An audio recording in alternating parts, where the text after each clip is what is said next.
and it's literally like a song that's like. I'll give you the clip so you can play it. Yeah. And I content ID claim this video, and then I don't get to monetize it. Just monetize I all of fuck our you guys shit. over. Yeah.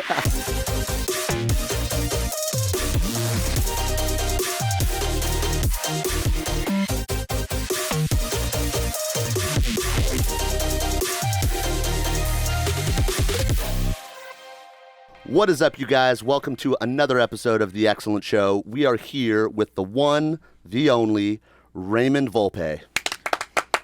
You see, what they don't know is that in the contract here, they said if they said my name wrong, that I'm actually gifted $35,000 from XLNT. And they decided to say Volpe, and they knew before this that I wasn't. So they're you guys are kind of fucked. Yeah. You guys are kind of fucked now. So I'm sorry. I could take that invoice net 30. Net 30? Yeah. We're actually net 60 here, dude. Net 60, yeah. You heard about that? Net 365, dude. Net 365. So, Volpe is the correct. Right. Volpetron. Is it really? Mm-hmm. That's my legal name. Yeah. Are you Italian? Yeah. Oh, Italiano. I knew it, dude. Yeah. People fuck up my name, too.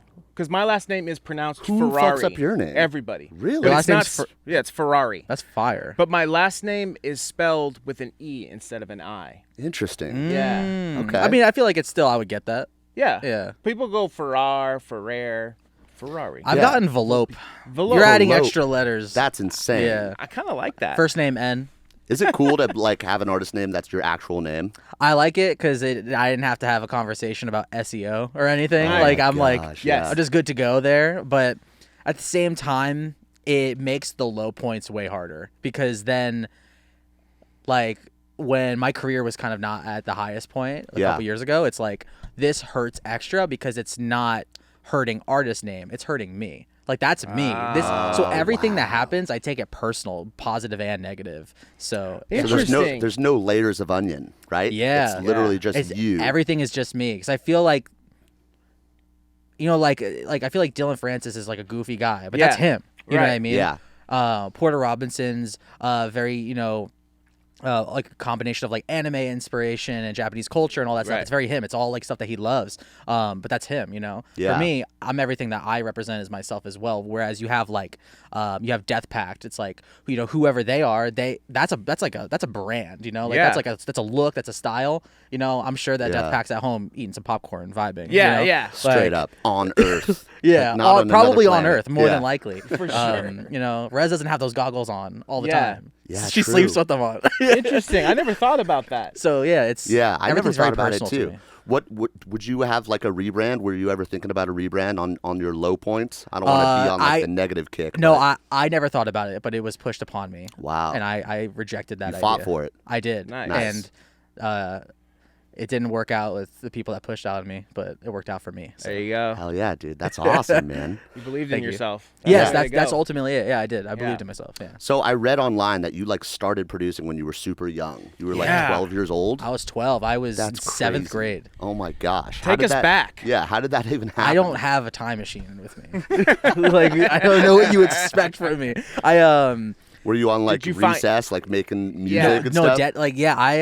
So I had just moved to this neighborhood because I moved around a little bit in North Carolina. When we moved there, we were like in one house a year, basically. Like, my parents were just renting houses, and then like it was like, oh, like this is too much, we'll go here. And so I moved to this new spot, and I had a friend that lived across the street. Funny enough, it was one of those communities where, you know how some like have like houses that all are the same, and then some, some are. This one was like, there's 35, 40 different types of houses. So it's more like, looks nicer. You know, it looks like there's a vibe. You don't look like you're in Pleasantville and you're not in Twilight Zone or something. Yeah. But my friend I became friends with had the same exact house. So Oh, nice. it was very interesting when I would go over there and see the furniture all like different. And I'm like, this is my house. But That'd be so trippy if you were like drunk and partying. You were probably younger, but like yeah, I was you 12. imagine. They're called track houses, I think. Oh, really? Yeah, I think that's what they're Oh, called. that's the name? Yeah, Yeah. they're made similar. But yeah, that I makes forgot sense. you know about real estate. Yeah, my mom was That's a awesome. realtor. That's pretty cool. But Yeah. continue. Sorry. Oh, you're So- good.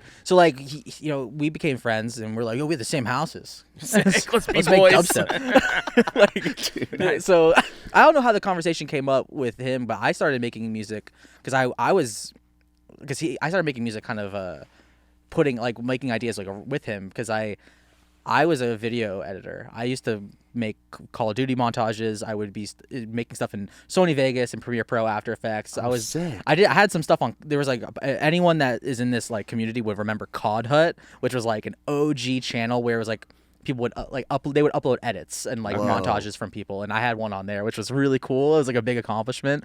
But that's the stuff I would do. And back then, people were using Skrillex, Dirty Phonics, the Trickas, and also like metalcore and stuff. Like they were using bands, and so I found out about EDM through that, and I was like, this is fire. And I was like, I'm gonna try making this. So I started downloading FL Studio, making it, and I just showed my friend who lived across the street, and he liked it. So we started like messing around in FL together. But him and I doing that, only he was like, this is cool, whatever, I'm gonna go play lacrosse. And then I was like, wow, I'm gonna stick with this. Nice. And was there like a lot of like quality music coming out of FL Studio back in the day? From myself? Yeah. No, definitely not.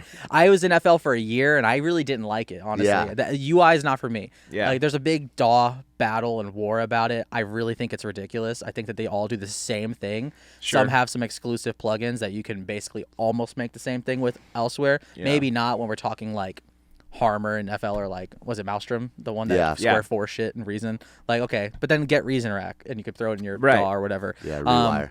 But it's all the same for the most part, but just a UI. And so for me, I was editing videos in Sony Vegas and in Premiere, the Adobe suite specifically. I feel like there's weird similarities from that to Ableton. Yeah, like there totally is. There's I've thought parallels. this before. Yeah, 100%. So it made it very natural. I was like, oh, I know my way around here. Yeah. So it made it very easy to get into making music inside of Ableton. Nice. And then I think some quality stuff started coming out maybe a couple years into it. I think it probably took me like 3 years to get something quality. Interesting. That's so awesome. Was it like, because I'm trying to think back, so was this like 2012? I'm just like right when the bubble was the rise. When I started so I started making music in 2010.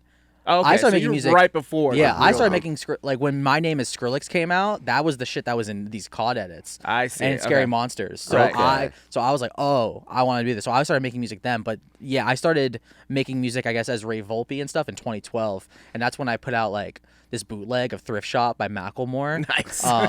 And sick. It got 1 million views on YouTube. Fuck No way. I think it's Airwave Dubstep TV or something like that. They uploaded it and it shot nuts. and it went crazy. And I was like, everyone in my high school was like, Thrift Shop. Yeah. The ones that weren't bullying me, and then the ones that were like, Thrift Shop. And I was like, guys, please. But yeah, that was like the first like real dip. But like 2012 was like the first kind of jump for me for sure. Awesome. So was that something that was like super inspirational to you, that where you were like, music can be a thing? Like after that edit that you the bootleg, Yeah. like, did that show you like success and like, this is a real thing? Yeah, I would say so, definitely. Because I think by that point, I had a lot of friends like in group chats on like Skype and in Facebook groups and stuff, where we would all kind of talk and hang out. And there were a couple of people that were doing kind of cool stuff, especially around that 2012, 2013 mark. And like one of the Facebook groups that we were in, like Barely Alive was in there. Oh, and, nice. Like, they were just starting to pop off. They had, because they had like a quick jump off period. They had some of their first releases on an old label called Dirty Duck Audio, which ended up the creator that created Create Music Group. So like you see that jump No there. way. Yeah, Alex. But so Barely Alive was doing stuff on there. I ended up releasing on there in 2013. So like seeing like people I looked up to very, very much at the beginning, I was like, oh, like this is cool. I want to like really dive into this. And then when that Thrift Shop stuff happened, I was like, oh man, maybe I can make this happen. And it kind of took like just like it was definitely that motivator for me, I think. Yeah, I remember hearing your releases back then, and I was like, dude, this is sick. That's crazy. Actually. Yeah, no, you've been in the game for a minute, bro. We got mad respect for you. Thank you. For sure. Yeah, Thank you, absolutely. We know how long you've grinded for. It's been a very long time. Yeah, dude. So, I would love to hear about kind of that beginning chapter to where you said like it might not work out, like there was like a lull in your career. I think it's really important for the people like listening to understand that sometimes it's not just like it's not right off the bat. It's not, and sometimes it's not even when it looks like it is. Yeah. You know, because that's the other part of this thing too. Is there's so many smoke and mirrors. There's so many politics. There's so many things that go into this type of stuff. It's not always sunshine and rainbows and and lasers. You know, and lasers. Dude, I see so many like crazy concepts of things that people think that they like how this stuff works. But for me, kind of taking you through like just like a quick summarized version, I guess, is that. So yeah, I started making music in 2010. By 2011, I moved to Ableton, and I liked that way better. I started making some cool bootlegs. I tried making some originals, and I was under a different name at that point. I don't even remember at this point. And in 2012, I wanted to start making music as Ray Volpe. I was like, oh, I just might as well change it. I don't remember why. I was like, let me just go to my real name. I'm glad that I did ultimately, because now it's easier in all regards. I don't have to. Sure. You know, it's also harder though too. That's the other thing, because if you're not under your real name, if I go by Hamster, I can have a that's my brand. Right. I can have everything, the Hamster logo, whatever, you know. But Ray Volpe, it's like, okay, well, what is that? Is it just my personality? That's not enough, you know? There needs to be stuff. So now we have like Volpetron and stuff like that, which is really good. But Volpetron wasn't a thing back in 2010, or in 2012 when I started as Ray Volpe. So I put out some music. I put out an original EP. I signed the worst idea of my life. I signed a deal. No money, obviously. Wow. This was a label that wanted to sign me for 2 years, I think it was. Damn. And I did an EP with them. It was my very first EP, and it was like mainly glitch hop and dubstep. That's what it was. I was doing glitch hop. The Macklemore Thrift Shop remix that popped me off was a glitch hop mid-tempo-y type thing. Right. Shout out glitch hop. Yeah, no one remembers glitch hop. I remember glitch hop. Yep. Oh yeah. Yeah, like they don't. No, they don't remember too glitch young hop for that. Yeah. But, that was like basically all the stuff I made, and I couldn't do anything else for like 2 years, and I was like, oh, I feel stuck. So I made a side project called Overplay, which is Ray Volpe as an anagram. And I just started putting shit out on there. Dude. And that was kind of the thing I was doing for a little bit. That's creative. For like a year, I did that. I literally just did that for a year. And then I came back as Ray Volpe, basically. And didn't do that ever again. That like scared me. Was it a 360 deal or what? I don't remember at this point. I was also like definitely looking back, it was probably not even really a signed contract. I was like 15. Right. Like there's no way that this was real, you know? Like my parents didn't sign it, so Talk about smoke and mirrors, man. That's crazy. Yeah, so like looking back, I probably could have just done Ray Volpe, huh? Probably, legally that was voided, I think. Right. I think you have to have an adult. Yeah. So from there, I think that turned me off from the idea of labels for a long time. Sure. I don't feel that way anymore, but I did for a while. And that's why the majority of my career was all independent. So like 2013 onward, there was maybe like a very small handful of label releases, and they were mainly like remixes or a one-off single. I never worked with labels otherwise. I did like one thing on Play Me. I did one thing on Kairos Audio. Like I didn't do anything else. It was all independent. It was all just TuneCore at that point, because before that there was no DistroKid and anything else. Right. It was all like CD Baby and TuneCore. That's really all it was. You had to be big enough to get on like AWOL or something like that. Right. And even like I don't think STEM was around. Create wasn't around. AWOL. 1RPM wasn't around. All these other people weren't around. Yeah. And or at least to the mainstream public. But so in 2013, like a year after that Thrift Shop remix, I entered a contest for Disciple, and it was the Barely Alive Welcome to the Real World featuring Diamond Eyes. And I was friends with Diamond Eyes. I had Barely Alive and I, we wouldn't say friends at that point. It was like we were acquaintances. We were in a Facebook group together. We knew each other, but like that was about it. Mm-hmm. And I remember the remix getting the most plays out of every single remix that was entered, and then I didn't place, and I was so confused. I didn't get an honorable mention or place or anything, so I was like butthurt, because I was like, wait, what? Like, what's going on?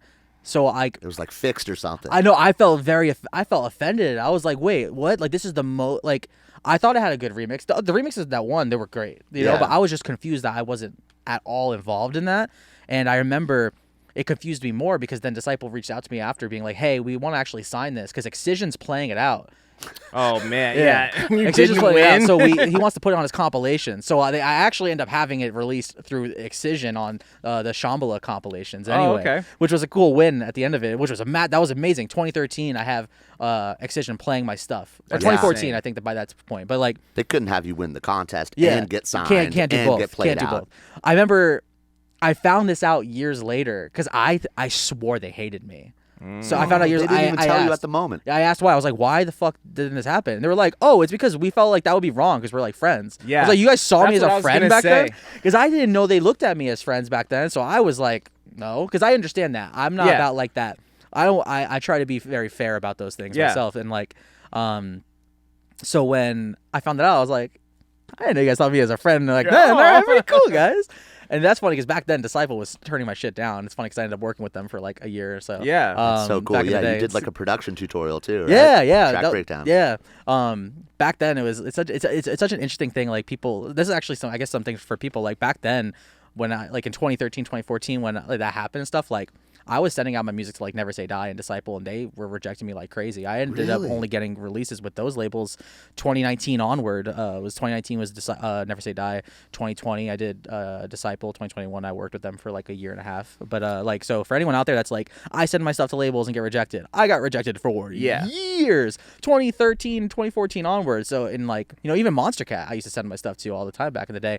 I think it took me, I probably sent my music to Monster Cat since 2013. It took me 10 years to get on Monster Cat. Let me tell you. So what like changed in your mind? Like, did it make you even more hungry to like get a placement with them, or like? I think at first it did turn me off because that's when I went independent. Right, I was like, I'm just gonna like do my stuff independently. And I think it helped me back then. I don't think I would give that advice to anyone now because I think that things are different now. And back then, I think it helped me grow a really solid fan base because I noticed that on Spotify, I already had a lot of followers compared to other people that were bigger than me or a little bit bigger than me because I was doing these free download gates and following on Spotify and stuff. So I had like this strong community that I had built myself, which was really nice. But the thing is that the scene's changed so much now, it's near impossible to get recognized on your own. Yeah. And there's social media is the main thing, right? But even then, like, I do think that I think people like hate on labels way too much. I think there's a lot of benefits to them. I think a lot of people think that every label is like predatory, but I think that like this is not a VH1 special. Like, right. Like, you know, let's chillax a little bit. I think it's just like it's a business. You know what I mean? Like they're looking at you or you at home as somebody that's going to be able to offer something for them to be able to make money. And if you have nothing else going on besides just a really good song, why should they take it? Yeah, that's a huge risk. Yeah. And for somebody like you, I'm sorry. You're totally right. It's just the truth. And a lot of people don't want to look at it that way.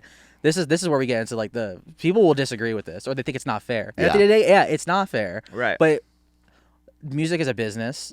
We do this because we love it. Right. But you're working, you know what I mean? We were talking off camera about how often you guys are here at the studio, 5 days a week. Yeah. Do they know that? Probably not. You guys are here fucking all the time working. Yep. It's a full-time situation, you know? Yeah. And yeah, like if some people get really upset, they're like, they didn't take my song, but it's really good. I'm like, yeah, the song could be great, but if it's your only song that you have nothing you don't have a catalog ready to go to follow up with it, right? And or you have no like strong brand. You know, they're putting money into the release regardless if they have a real budget or not. If you take out a budget entirely from a release, there's still money getting put into it for the artwork because every time they pay an artwork, maybe it's $250. If your song goes on Spotify and then they get like 2,000 streams, they're not going to make that money back. Yeah. So it's like there's that. I keep hitting the mic, but it is a business at the end of the day. They need to make stuff back, and that's why you see labels have those imprints for like maybe smaller names to jump on, and it's like maybe stricter on the branding of that, and they don't let you make your art and all that stuff. But it's like, hey, this is your opportunity to kind of jump in and then kind of climb that rank and stuff like that. I think a lot of people are against those things, but I think that while not everything is fair, it's just you have to work your way up, you know? Would you say that like building your own personal library of songs while you're building your career is the most helpful, would you say? Yeah, I think building a big library and building a big library of songs and having everything, I think just having a good plan ahead of you is really important because for me, so we could jump ahead in time, right? Yeah. So we'll jump ahead and we can go back. But like for like Laserbeam, right. Yeah. I had at that point I had a Sullivan Gang collab and a Marshmallow collab. They were already in the works. So to have those come out after is massive. Right. They're Huge. follow-ups. They're Right. massive, great follow-ups to have for such a big song. If I had no music sitting there, all that momentum is just going to die. Yeah. Because you have to follow it up. Whether it's a follow-up that's worthy, it doesn't matter. You have to follow it up. You just have to release something, come back with something.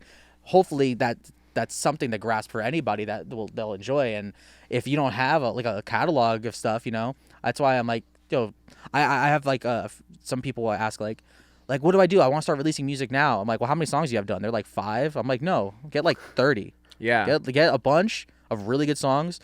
Start rolling them out, plan it out, and then make a plan. That's make a huge plan. thing. And also if you can't get on, and I was talking about how I'm like, I guess like for like working with labels and stuff, but like, yeah, you might have to self-release in the beginning, but like work your way, have some that you want to release yourself, and then if you can get on a small SoundCloud collective, something like that, have that in June.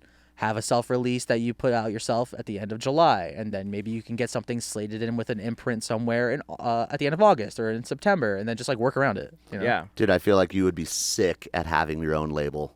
Like, don't put that on me. Don't put that on me, because you know what? I would have a mental breakdown. I'm saying the right things. I don't practice any of the shit that I preach. My team is laughing in the background because it's true. I have a panic attack. Yeah. I freak out and I shut down. That's the honest truth. Nice. So if you feel that way, it doesn't get better. No, it gets better, but like, it's hard, So like I think I'm very notorious in my camp. I'm just bad with time management, and I'm also have a lot of anxiety, and I have really bad ADHD that I tried to treat for a little bit, but it made my anxiety worse. So I stopped treating the ADHD. And now I'm like, oh, the ADHD is a superpower. I shouldn't turn that down. Hell yeah. But it's the anxiety still sucks and it gets to me. So like one little thing, I'm like overwhelmed. So if I started a label, it would be the end of me. I'm also picky as fuck. I'm so picky. So like, that's the problem. This is the problem. With, some people are like, man, like, I want to get this sick artwork for my label. It's like $1,000. It's so much money. And it's like, they can only afford, $250. It's like, yeah, because if you're putting out even just one release every month, you're not going to be spending that much money on artwork every month. That's why you see these budgets are like so low for these things sometimes, because like, if I have a label, I'm going to be way picky, and I'm not going to want it to be $250 of art. I'm going to want it to be the $1,000 art. So then I'm going to have one release a year. And it might be a slapper of a release from whatever artist, but then you lose the consistency, and then it's not a real business, and then I'm just like putting money into something that's going to fail. But, that makes sense. So I'm very picky, and I have like super high standards about stuff. So I could never be successful about that. That being said, in 3 years, someone's gonna clip this. Yeah, right. I have a new label. I have a label. It's gonna happen. So Parker and I were talking about this before. We were talking about this at EDC. So you had mentioned that how things have changed in the industry as far as like getting noticed or trying to get your music out there, right? I kind of think, and also mentioning Laserbeams, we were kind of having this discussion at EDC about how I kind of am under the impression that having a song being played out by a DJ is not enough nowadays, unless it's a song as big as Laserbeams or a song as big as, what was the other one that we mentioned? Country Rhythm. Country Rhythm. Yeah. Like, right? Or Crank That, right? Like Crank That's the Taylor Swift. Shut the fuck up, yeah. So like, and what it seems like is happening, and I think you're the perfect person to talk to about this, is that, because back in the day, when in 2014, 2015, it was like the focus was, all right, we need to get on Dancing Astronaut. We need to get on all the big blogs, right? And then we got to get, if one DJ just plays our song at a big festival, that's our lives enough. Will change. And I kind of am under the impression that because the industry is so oversaturated, unless a bunch of DJs are playing your song, it's most likely not going to happen. So I'm curious your thought. I agree. It's like you have to have that bigger like list kind of there. It needs to be, instead of supported by Skrillex, it needs to be supported by Skrillex, Excision, Illenium, Steve Aoki. The list needs to jump up like that, because it's very oversaturated right now, and but at the same time, people are going to more shows than ever. So if they just go to like Excision, they only hear that there. But if they hear it at all these other concerts, and they're like, oh, what is this? Which I think like with Laserbeam, something that was to my benefit was it's such a remixable song that like someone might have heard it like once at a dubstep show and been like, okay, fine. But then they go to Chris Lake and they're like, why the fuck am I hearing a tech house remix of this right now? Like, what is this song? And why did Chris Lake remix it? They're like, okay, this is Ray Volpe, Laserbeam. I'm like, oh, that's cool. Like, so I think that it's not enough to just have the one play out anymore. I think social media plays a massive part in what's going to help a song take off. I think that the Crank That Taylor Swift remix was like a massive good example of that, because that song was just massive on socials, you know. Right. It was huge. It was for dubstep. Yeah, it just went massively viral. And I think it's a perfect example on the social media front. And then like Laserbeam is a great example on the live play out front. And I think that like I try to find a balance between both, you know. That's kind of what I like to do, is try to, I think that it's like it's not, you're right, it's not enough to just have that. It's constantly changing. It used to be you hit up blogs, right? And then like you would email them, and now like even before then it was probably like sending fucking physical CDs or whatever to these like labels and stuff. And now it's like you just post your shit on TikTok or Reels and do it and hope that it can get some traction. But the thing is, at the same time, a lot of people, like I can go on for days about this. A lot of people are anti-social media. A lot of people are against it. They are like, I'm not doing this. I shouldn't have to do this. Yeah. And guess what? It is what it is. Yeah, absolutely. It's just a reality. What it fucking is. It's the reality. It's sink or swim. It's adapt or die. And people don't want to accept that. And like, I feel like some people that know who I am personality-wise are like, why is he like so aggressive right now? I get heated because I'm not. You've been in the game for a long time. Yes. You are the perfect person to talk to about this. Because dude, like at the end of the day, like I hate seeing people complain about it so much, because it is just the fact of the matter is that we live in a world where social media is just prominent. It's not going to go away. Right. Even if TikTok does get banned, which I don't think it's going to, I do think they'll figure something out within that year that they have to sell or whatever. Something's gonna happen. If that happens, another app is gonna pop up. Vine died, TikTok happened. You know what I mean? Also, Reels will replace it for a period of time and become the number one at that point. Yeah. You know? Like it is what it is. So, but people are against it. I've seen managers speak out against it, and I'm like, that's nuts. That's nuts, man. Yeah. Don't you want to succeed for your clients? But like my palms got all sweaty. When a manager like, said don't go social media, I think it's more just like people get too focused on like, oh, I have to do what this person is doing or that person is doing, and the reality is like you just need to do whatever it is that represents who you are. Just do anything. Yeah, like do anything. It doesn't have to be funny content. It doesn't have to be, People think they have to dance in front of Ableton. They don't have to do that. Yeah, you don't need finger guns. Yeah, spectrum analyzers. Yeah, they think they need that. You don't have to. Yeah. You could. There's so many other things you could do, but I think part of it is that people are scared of looking cringe in any form. I think that at the end of the day, we're jumping around, dancing on stage. Yeah. A lot of people like to act hard, especially in bass music. And I'm like, including me, we're all fucking nerds 100%. at computers. Let's chillax on the hard levels. Yeah. We are in Ableton, and then we go on stage and do this. Yes. Okay? It's cringe. Yeah. So like we have to lower the threshold a little bit, I think, and be like willing to be even slightly cringe. And even then, slightly cringe, it might not even be cringe. It's your own personal insecurity. Yeah. You don't have to dance in front of the camera. There's other things you could do. I think a lot of people are just lazy, don't want to think of new ideas. Yeah. There's also like a gateway of cringe that you have to get over yourself. Yeah, where it's it really isn't thing. cringe. You think it's cringe, and then you find your family online or something. You find your fan base, But there's also something about like, I know for us, like our big thing was we would dance in front of the camera. Super cringy. But to us, it was embracing the cringe as like, this is funny. Like, look how cringy and you're having we are. fun just vibing to some bass music. Yeah, and then we're like laughing at ourselves. Yeah, we're like, we look watching so the stupid, video and we're like, dude, I can't believe you did that right there. It's not that deep. Yeah.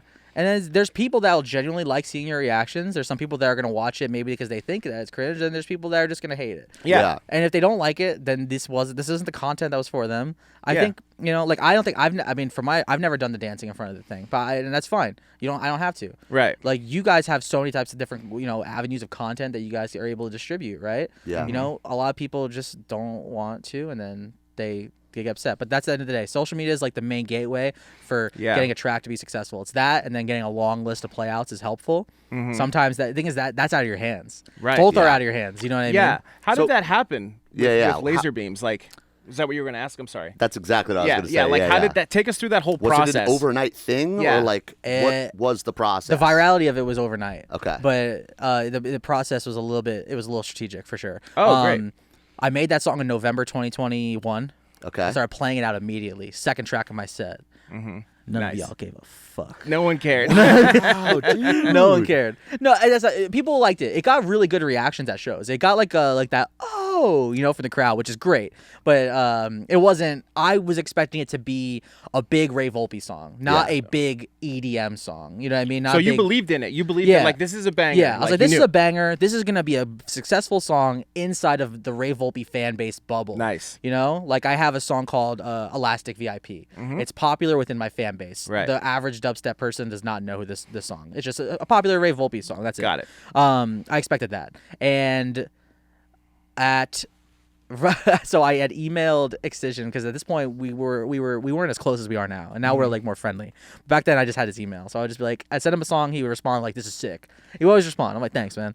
So I sent him Laserbeam. I was like, "Hey, man," I sent him on New Year's Day or some shit. I was like, "Hey, man, sick song here for you. It's called Laserbeam. It's probably good if you got for your lasers in your production of your sets." That's what I said. Nice. And he didn't reply, and I was like, "What the hell, man? Why didn't you reply?" I thought he hated it because he always replies. So I was like, "Oh man," I took that personally.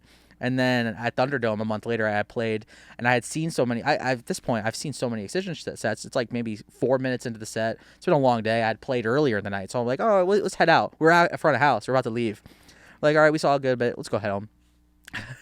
And we're about to leave, and you just hear, "Bring out the lasers." I was like, "Oh, he's gonna play it." And there were no lasers at that point in the set, so everyone had their phones out because you could hear very clearly what the vocal says. So we took our phone, we filmed it, and then the next day this is crazy because I had to post something. I had to hard native wall post something on Instagram for like a promoter. And so I posted that flyer and I did what I had to do. And then Jess over here off screen. Shout out Jess. Shout out Jess. She's my girlfriend, also has been working on the team for years. She's worked in marketing since 2016 in the industry. And she was like, "You should post that video," because the reaction at the reaction at Thunderdome when he played it was like electric. It was surreal. Wow. The crowd was so loud, roaring when the lasers came out. When the song played, it was such a special reaction. The video was crazy, and she's like, "Post it to Reels like right now." And I was like, "I just posted like 3 hours ago. Come on, like you're the marketing person. What do you mean? Like, what are you saying here?" And she's like, "No, just post it." And so we posted it with my second wall post of the day, which is like, you don't do that. You know what I mean? Like you absolutely are not posting a second post. Wall posts are very, very that's sacred, you know? Yeah. So we posted. I think I did like me, like, "Hey Jeff, I think this song would work in your sets with lasers," and then it's like Excision, and then it's just the video. Nice. And it went viral. Viral in EDM terms, you know what I mean? Yeah. Like it had like it did well. It did really, really well, and it went crazy. People ate it up, and at that point, I hadn't sent the song to anybody. And so Jess is like, she's like, "Just don't send it to anybody. Just like keep it locked." We sent it to Illenium. That was it. It was just Illenium and Excision playing it out, rinsing it at every festival, at every show.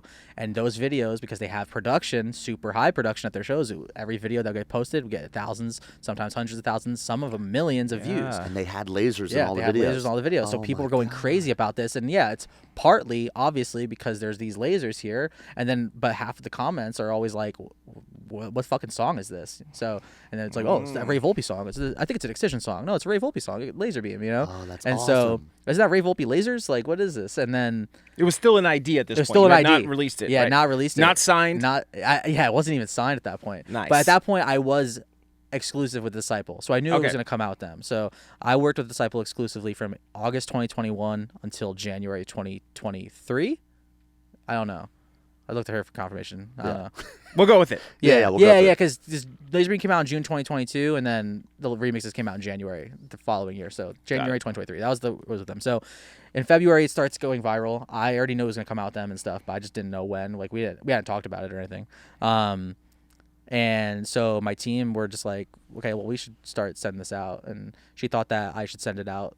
I think it was a EDC week. I sent it out to people. She's like, it was like the Thursday of EDC. She's like, "Send it to everybody. Send it to everybody that you know that's playing the lineup." I'm like, "It's Thursday of EDC.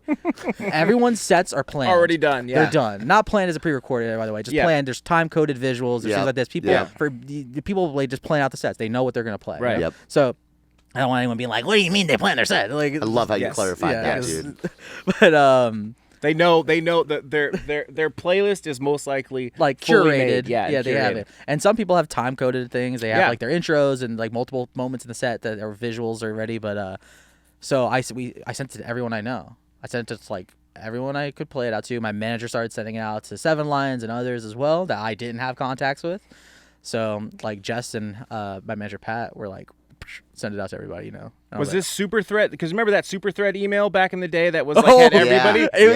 Did you send it that, or did you send direct emails? Just directly. Okay. I was DMing my friends and texting my friends. Okay. Same idea though, basically. Yes, we just like Super Threaded that out. I do remember that. It was like a spreadsheet or something. That was another thing. If you could get on the Super Thread, you might have a chance at getting. That was a thing. That's like 2015 or some shit. Yes. I remember that. I remember getting sent that one day. I was like, no way. I never emailed anybody on that list. Yeah, and if you did, and nobody knew who you were, you'd get kicked off. Yeah. Like it was a big deal. Sorry. No, you're fine. I forgot about that. So you're texting. So you're texting all your everybody that you've met in the industry. Yeah. Hey, here's a song. And did they already know what it was at that point? Yeah, they did. So were people? Did they not know it was you though? They did. I think at this point they did because I was posting videos every time. Okay. Like so, if Millennium played it out, I posted it. I got Ultra. I posted it, and that video would go viral too. And what was happening at your shows at that time? Like when you played it? Like the reactions got bigger and bigger, and then slowly. You start to hear, and I didn't realize it until I think after the song came out. You start hearing when it's like boom, laser. You start hearing people go laser, laser. It started getting louder, and I was like, I didn't realize they were doing that, and that was really cool. So I was just getting really excited at this point. Dude, before the song came out, Fortnite hit us up. They were like, "Yo, Epic was like, can we put this in the game when it comes out?" So that's how you knew it was like this is a big deal, right? Ginormous. Because it's not even the song's not out. So we sent to everyone, and literally everyone played it. Not a single person I sent it to did not play it. Yep, that's incredible. We went to EDC that year. That was our first EDC I ever went to. We got to play like an art cart and walking around. I'm not trying to bring it up about us, but just that's it. That's it. Yeah, we're walking around. And all we would hear is laser beams. Yep, we're like, this is the number one song played at EDC, hands down. And then of course it came out. And it blew my mind. It blew my mind. I had texted her actually in another viral TikTok that helped push this even further. Is there's a conversation on text of me saying I don't think anyone's gonna play it. And she posted that to TikTok, and that got so many views. Yeah. Like it's like my boyfriend about his song played at EDC, and it's literally screenshots of my text, and then it's a list of every DJ that played it at EDC. That's insane. It was crazy, you know. Like her brain on this, like, is what did this. It was like a huge driving force. Like her marketing brain, and then my manager Pat's like strategic brain, just coming together on something really cool that this would not have happened without them. It's crazy, and then we put out the song in June, and that's amazing. It's interesting because I feel like it just feels very similar right now with the song request song. It feels very fucking similar. Nice. Yeah, I was gonna bring up like I feel like you are so creative in your writing, and there's not really like a lot of bass DJs that have like a concept behind their song. Yes. Yeah. You know what I'm saying? And I feel like you do that on purpose. 100%. You do it strategically. And like, I just want to know what's going on in your brain, like when you're writing this. Cause like that, I thought it was out, but it was like the ba-da-da. Yeah. That song was like sick, and it popped off on TikTok. I saw it. Yeah. I was like, dude, he's doing it again. Like he's so creative with concepts that are like for pop music. Yes. It's like pop writers, there's a formula, and they get creative within the formula. And you're doing that like in bass music. It's another level of thought. I'm so glad that you mentioned that. I mentioned pop music because I like to say that I'm pop dubstep, commercial dubstep. Because as I saw someone that actually I tweeted about the fact that I'm like I would say I'm commercial dubstep, and someone that doesn't like my music responded very nicely. We're like I don't like your music, but I like respect so much that that's how you're like saying it. I was like, all right, well, thank you. It's not a disrespectful thing at all. I was like that's kind of. It was like kind of weirdly compliment.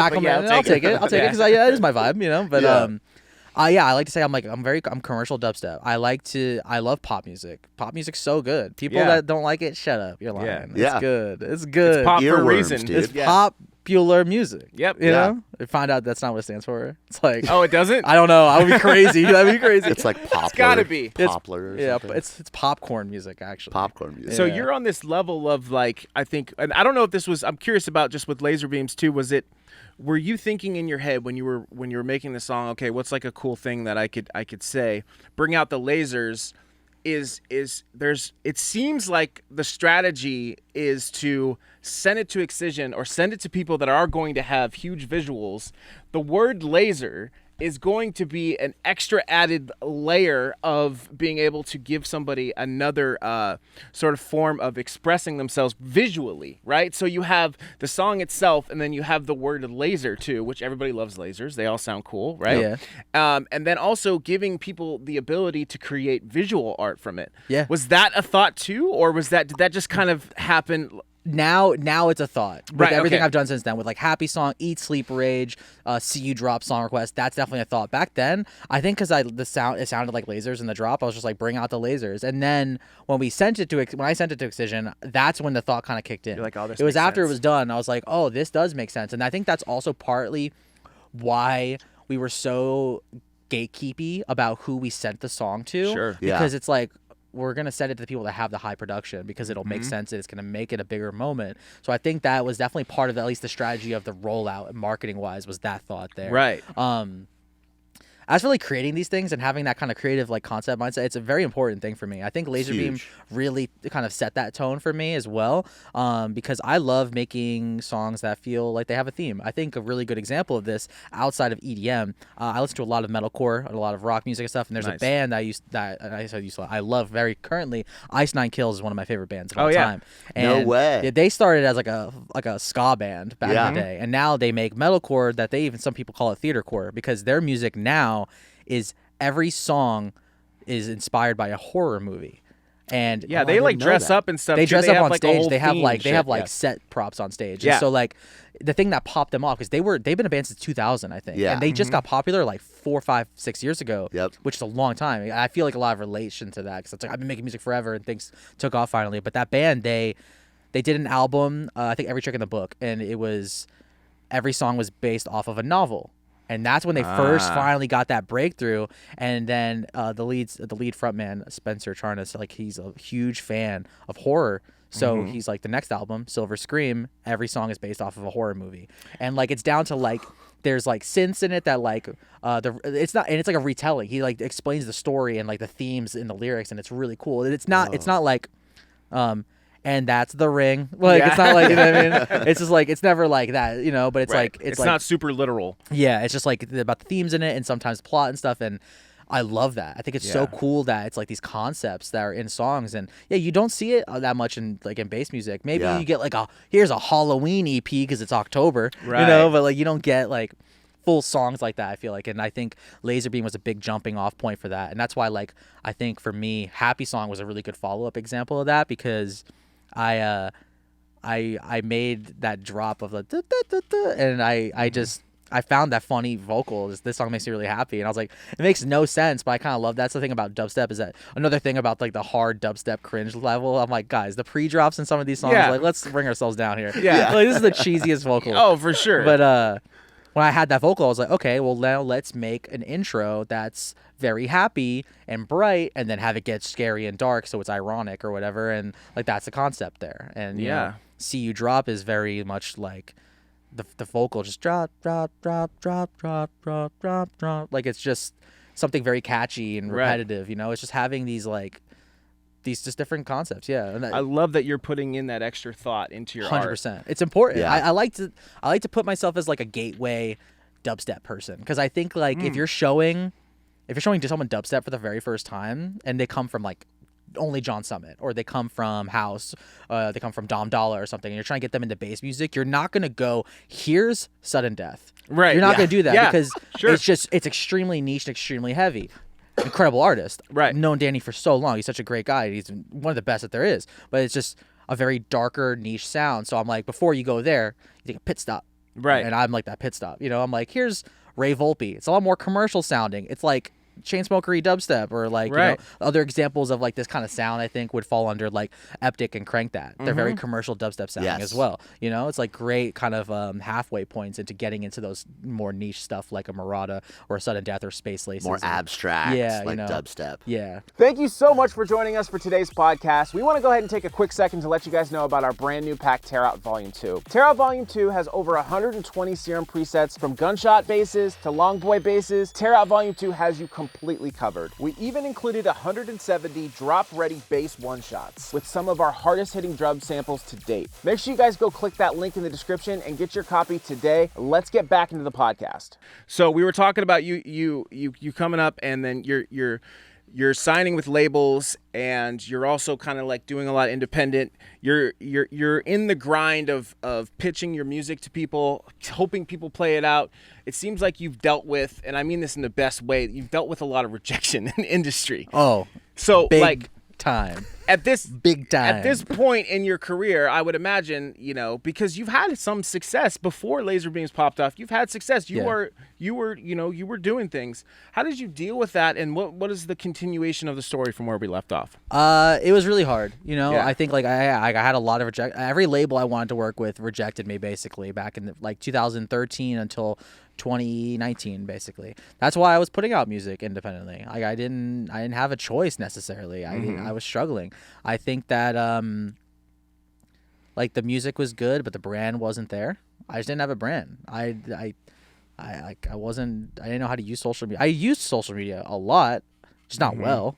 Like right. I posted a photo of me like at CVS. Like what? What the fuck? Like why did I do that? You know what I mean? Not even like, sponsored. Not even sponsored by CVS. Didn't even get paid for it. Yeah, didn't even get paid for it. Yeah, bleep CVS. Yeah. Their receipts are long as fuck for what?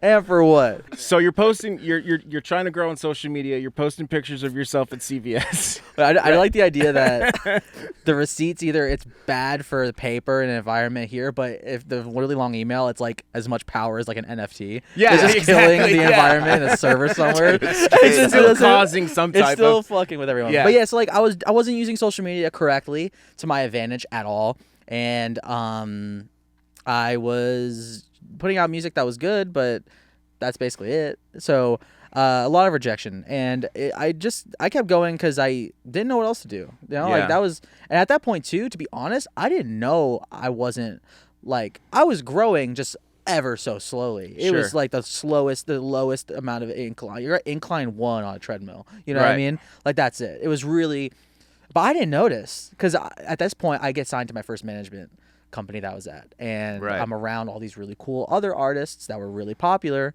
in dubstep, so I'm like, let's fucking go, guys. So and things are happening around you. Yeah, you're in something, yeah. I'm playing shows with these really awesome dubstep artists. I'm hanging around them and stuff, and I'm like, everything must be going well. And at first I feel like it was, but then I think quickly it doesn't, because you're not doing enough. Like you have to constantly be evolving or doing something else. I think that's like a huge thing that you just said right there for like people at home.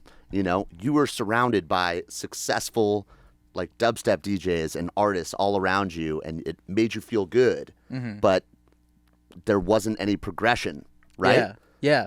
There's it's like, okay, I did these shows, and now what? Like, what do you do to piggyback off of that? Yeah. Because like I was given the opportunities, and I was given that platform essentially to work with these guys and like hang out with them, and I collabed with some and did remixes and all that, and. But it's like, how do you take advantage of that? Not in a negative way, take advantage, but like, how do you take that and run with it? How do you follow up with that? And I don't think I did a really good job of that. I think that I just kept doing the same shit that I was always doing. I think that was a big problem. And I didn't know any better, because at this point, I'm like 19 or 20. I've been making music since I was 12, and this is the only manager I had known. And I'm like, well, no one's telling me I'm doing anything wrong, and I don't think I'm doing anything wrong, so everything must be cool. I have a good agent, everything's cool. And then my fee for my shows never grew. That was like the first sign for me. It wasn't a bad fee necessarily. Yeah. I think I started off a little higher than it should have been.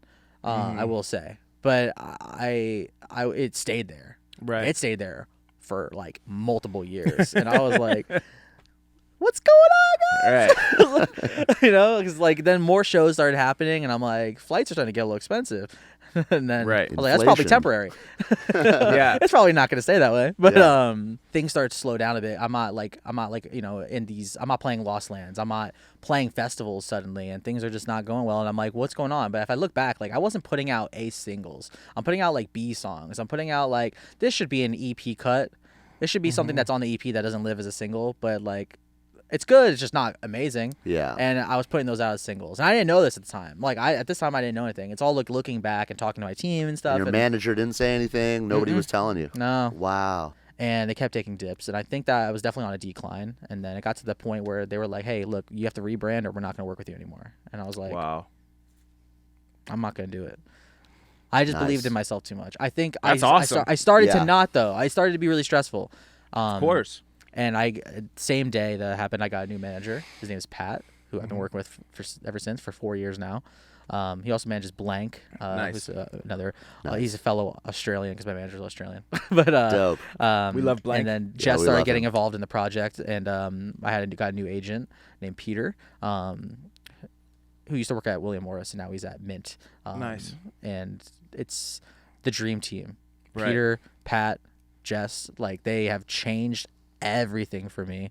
Because I think for me, something that I've learned is that being part of a there's some people really want to be on maybe someone wants to be on a really big company, and they're like, I want to be here. Yeah. And if I'm here, I'm going to be successful because everyone around me is successful. Yep. It doesn't guarantee you anything at the end of the day. 100%. Yep. It just doesn't. And that's not a negative thing to say to that company or any company at all. It's just that's the fact of the matter, because if you're not buzzing with momentum or you're not doing everything that you can be doing, they're going to be focused on other things because that's just how it is. You have to be seen. Yeah. So I've found myself in my career to be way more successful with, my team. My team is small. My team is small. My agent, he only does I think one or two other dubstep acts. He does jam bands otherwise. Wow. Nice. He used to work in EDM, and that's why we're here now. But he did otherwise I'm in this really small, very good kind of boutique vibe here. My manager it's his own company, and he manages a handful of artists, and it's just us. And Jess only works on me, and so it's so having Jess, Pat, and Peter, where it's these smaller teams, it's all very much focused on. I've noticed that hands-on is so much better. So what was the biggest thing that changed in your life after your big hits? Because I always hear you talk about your life absolutely changed. What was the big thing? Was it you didn't have to outreach more? Yeah, there's a lot. I think there's a lot of positives that changed, a lot of negatives too. I think on the positives is the outreach changed, right? I started just becoming accepted more, I would say. Socially inside the industry, they started taking me seriously again. Yeah. I think that it opened a lot of doors on festivals. I got to play Lollapalooza the next year. I finally played EDC for the first time. I'm finally doing all these festivals, and I was like, whoa, this is crazy. These were not possible the year prior. 6 months prior to that song coming out. There was no world I was going to play Lollapalooza or EDC. And we had talked, actually, I remember internally with our team, it was Pat and Jess, we were talking about before Laserbeam, we were talking about EDC is 2025. I think that's what we said. Well, that's what you were we'll get there 2025. I ended up playing it in 2023 because it happened in 2022 with the song. So it was crazy. We thought it was that far away. Wow. We thought that all those goals were that far away.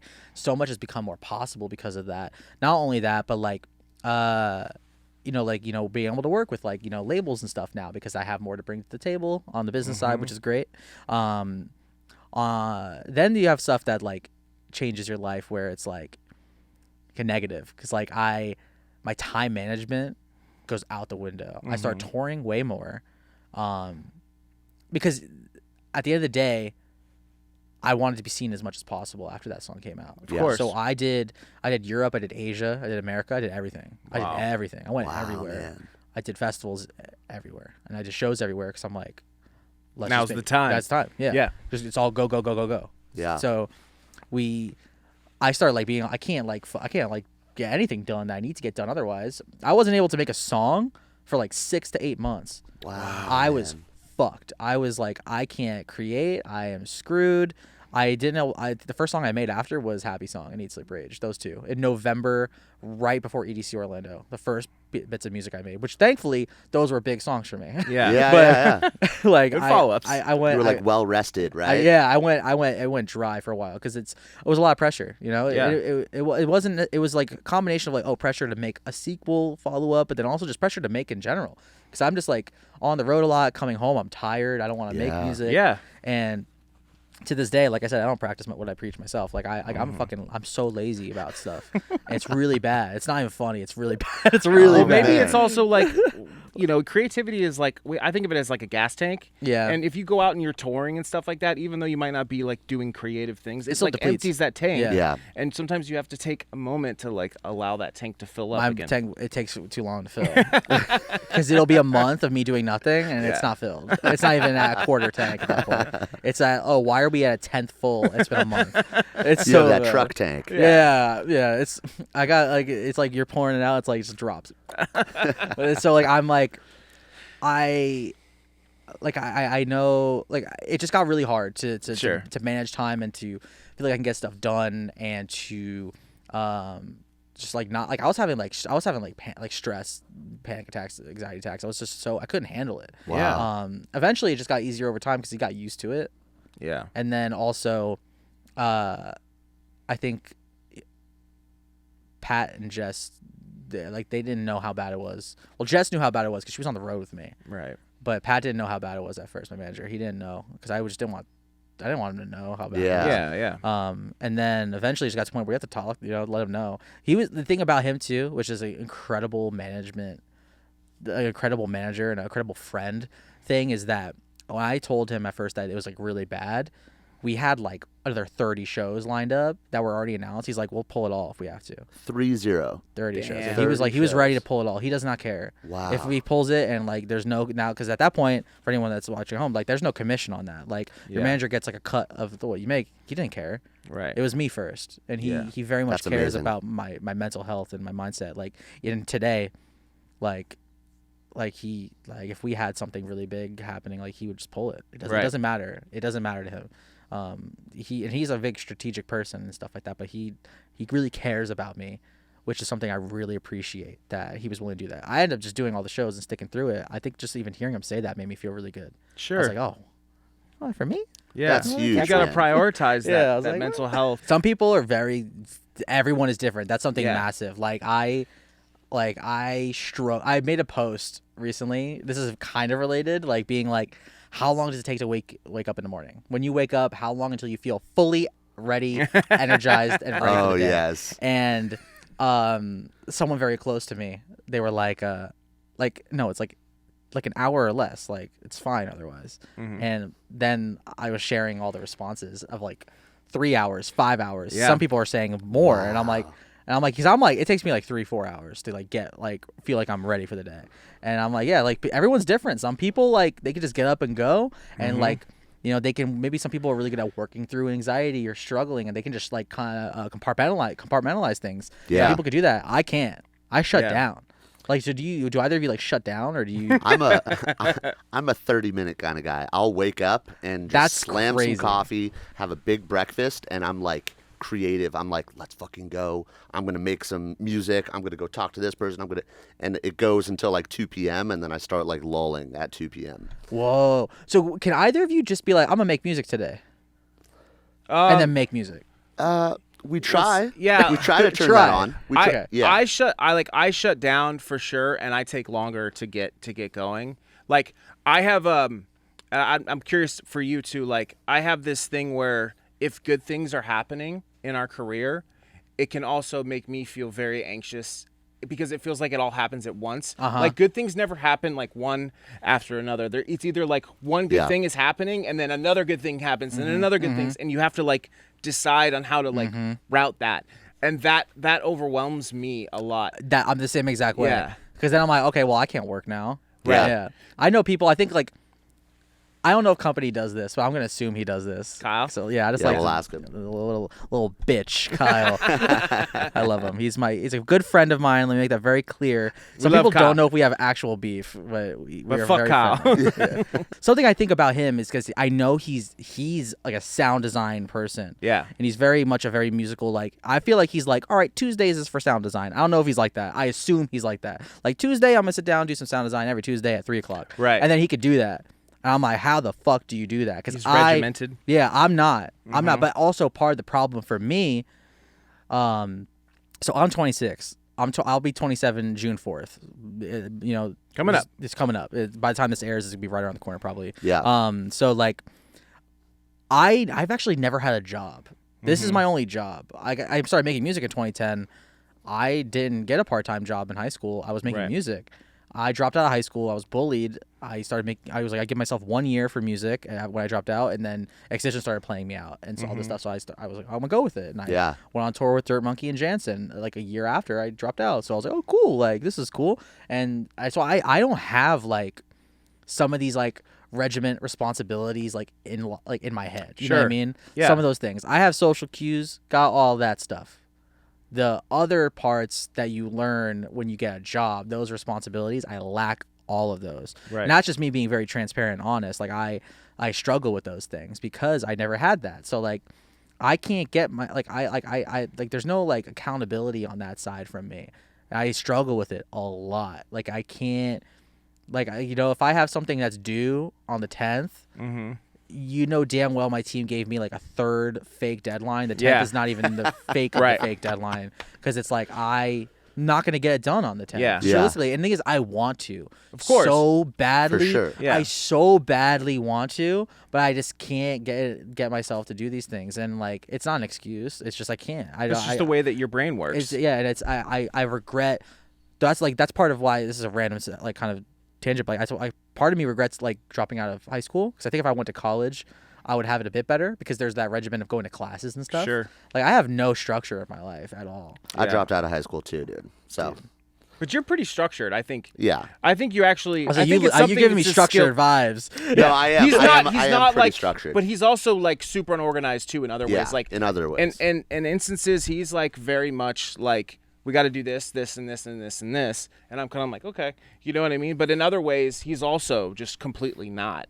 Yeah. And so I see with what you're saying. If you've never had like an actual like. I don't mean this in a bad way, but responsibility as far as like having a job, you don't get a chance to learn those sort of things. But also like, I think that there's also, I don't know, maybe this is different for you, but when there's an opportunity and there is a deadline involved with it, I feel like he and I both are like, we put all our shit to the side. We know that this is the most important thing that we have to do. If it's opportunity based, you can get it done though. I get more pressure. I'm like, fuck, I have to get this done by then. Now I have no ideas.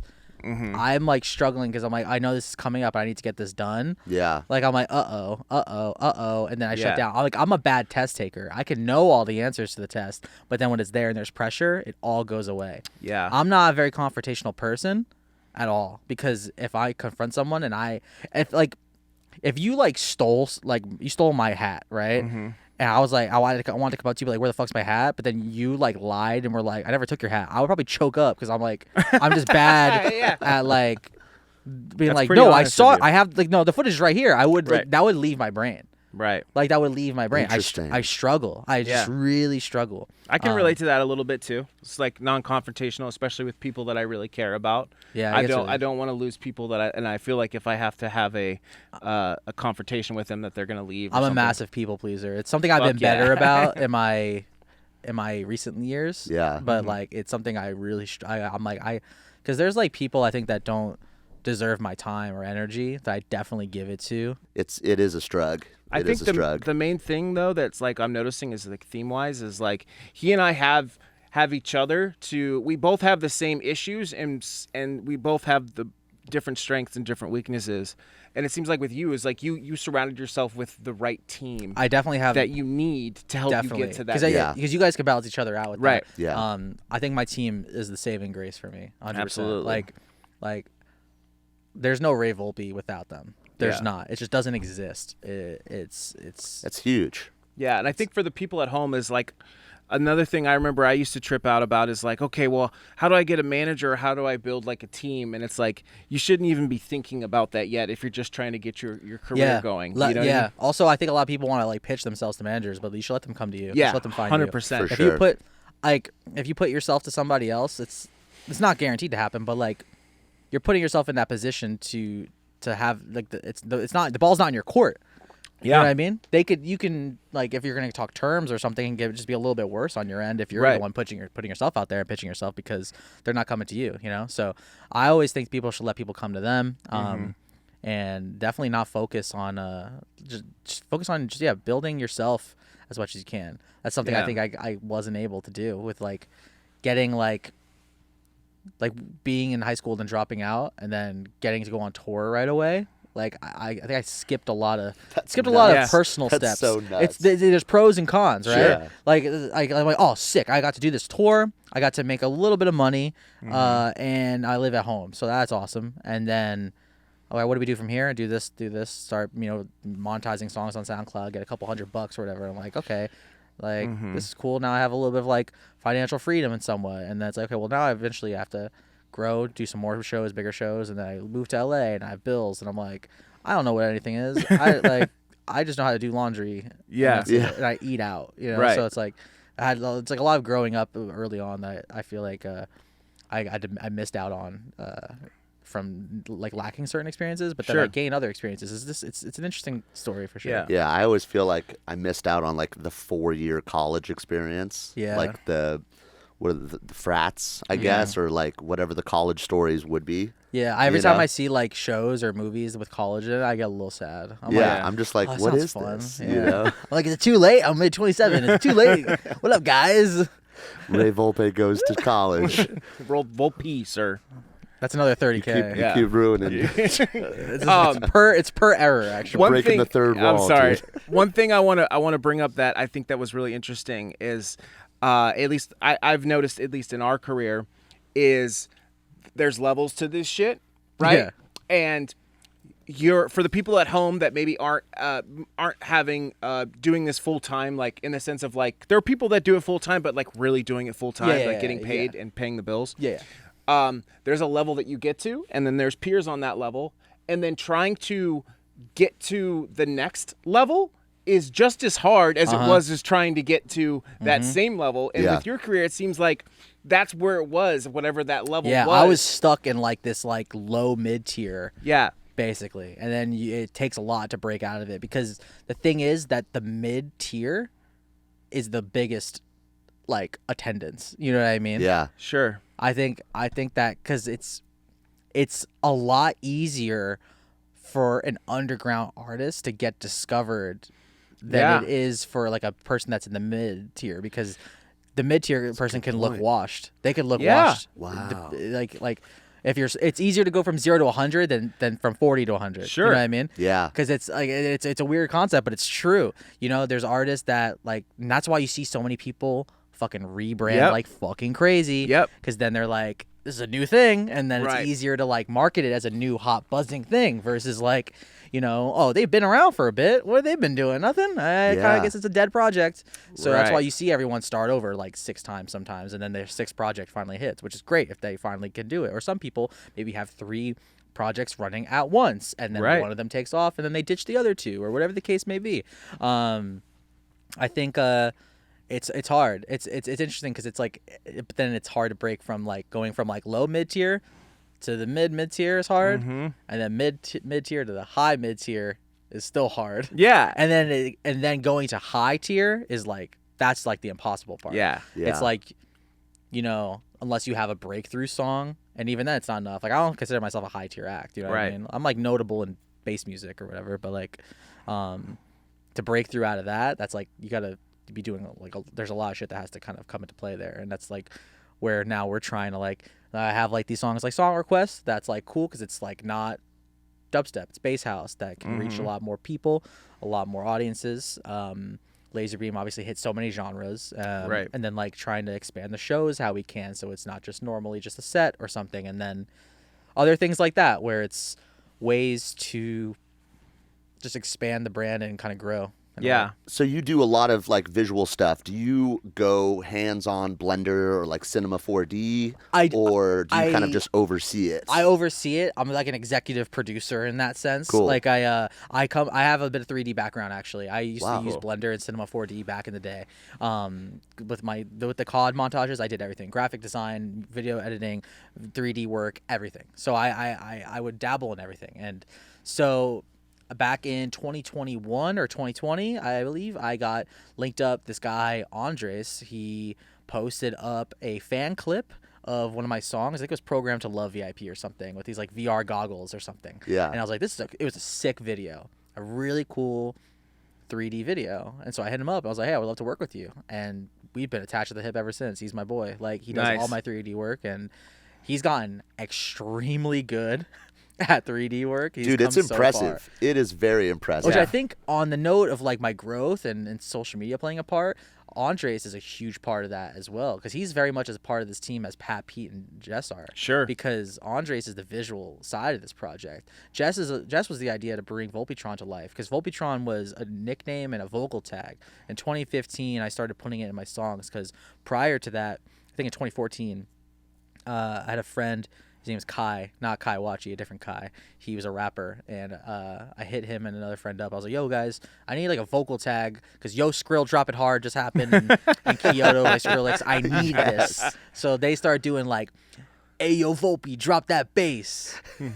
And then like there was one that I was like, that's good, too, on the nose. And there was another one in the file that's like, Volpe, make them bitches wobble. And I'm like, that's not me. That's not me. That's just not me. That's not my vibe. So like, that was in the file too. And then there was one more in the file, and the last one was Volpetron 9000, and it was left there as a joke, because I guess it's taken from Voltron, like a mech character, which is like in anime and cartoons and stuff, which I never watched personally, but Kai is a super cartoon, superhero, anime, everything kind of nerd of all that stuff. And so they left it in there, and I loved that one. I was like, that's awesome. Cool.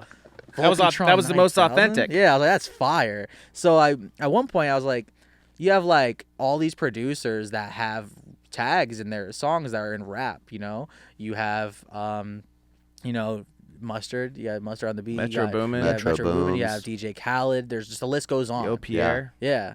So I was like, okay, I'm gonna throw my fucking shit in there. So I just threw Volpetron 9000 in. I just kept doing it, and people started calling me Volpetron, and eventually I just was like, all right, let's drop the 9000, and I dropped it. So I re-recorded it myself, and it comes from, I made a joke with those noisemakers, like it was New Year's. I made a Moomba track. I sampled it, and it's literally like a song that's like, I'll give you the clip so you can play it. Yeah. And I content ID claim this video, and then I don't get to monetize it. Just monetize I all fuck of our you guys shit. over. No, I made that, and there's a vocal on it. It says, it's me just going, oh boy, it's Volpetron. Like, it's high pitched, and I just cut the Volpetron, and that's it. And that's all it is. So now. sick. And then you built on that and developed the whole brand off of it. Yeah, which I was never going to bring it to life, ever. In 2020, it was the pandemic. We needed to do some new merch, and Jess was like, yo, like, bring this shit to life, please. Like, you have no brand. And I was like, excuse me, please say that nicer. No brand. No, it was a lot nicer than that. But I was like, okay. And that was the best, definitely, thing ever. And then Andres getting involved. The original Volpetron was created by Sam Button, who was a friend of mine who lived in my apartment complex. He works at he's worked at various animation studios. He's done it like cell animation and stuff like that. And then he does design and stuff. So he drew the original head. And then we had Andres make stuff off of it, and working with him, like, he brought this whole thing to life. Because now on the release front, my social media is very visual heavy. Like, it's like, because when you think about it, right, like, everyone does back in the day. When I say back in the day, I mean like even now still. When you see a label drop a release, it's this artwork in a 3D environment, shaking, coming into frame. Yep. It's the artwork, and then it's 3D text that's like this thick, and it's like Ray Volpe, EP out now. That's what it is. Lightning overlay strobe, right? Yeah. And then it doesn't even play the drop. It's like a fucking build up into it. I'm like, okay, guys, this is so washed. Everyone does this all the time.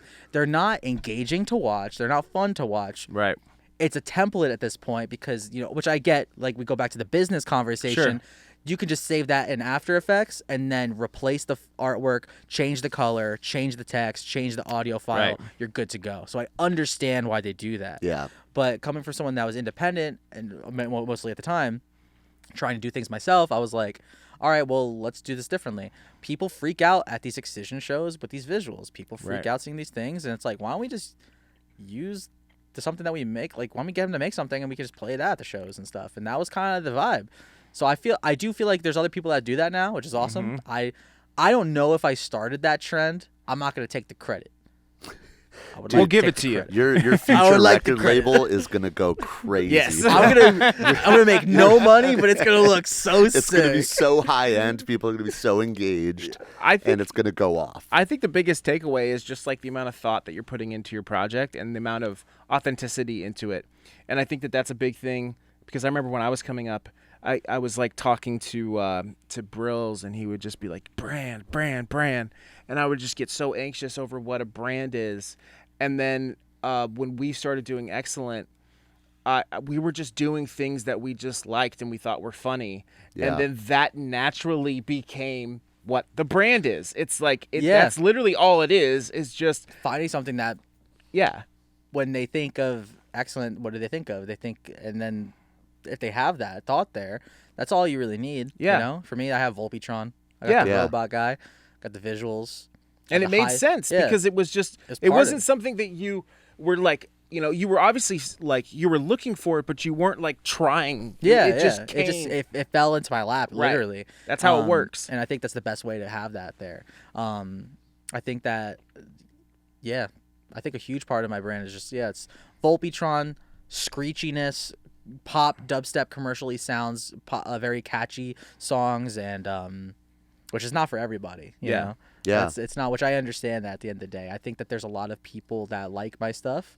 Obviously, I've grown to a certain point now, which is awesome. There's also a lot of people that don't like this commercially sound because they just want TEAROUT or they just want quarter notes. So that's fine, but it's not authentic to me. I'm authentic to myself, and I think I've grown a really awesome fan base and community that like this type of stuff. And the cool thing about my project that I really love is I've grown to a point where now I don't see this with a lot of other artists. There's maybe a small handful, but for me, I'm really grateful because I see comments of people mad, and this is a good thing to be mad about, in my opinion, because they're like, fuck, I was going to go see Ray Volpe at this festival. He's playing at the same time as Alan Walker. I can't go see him.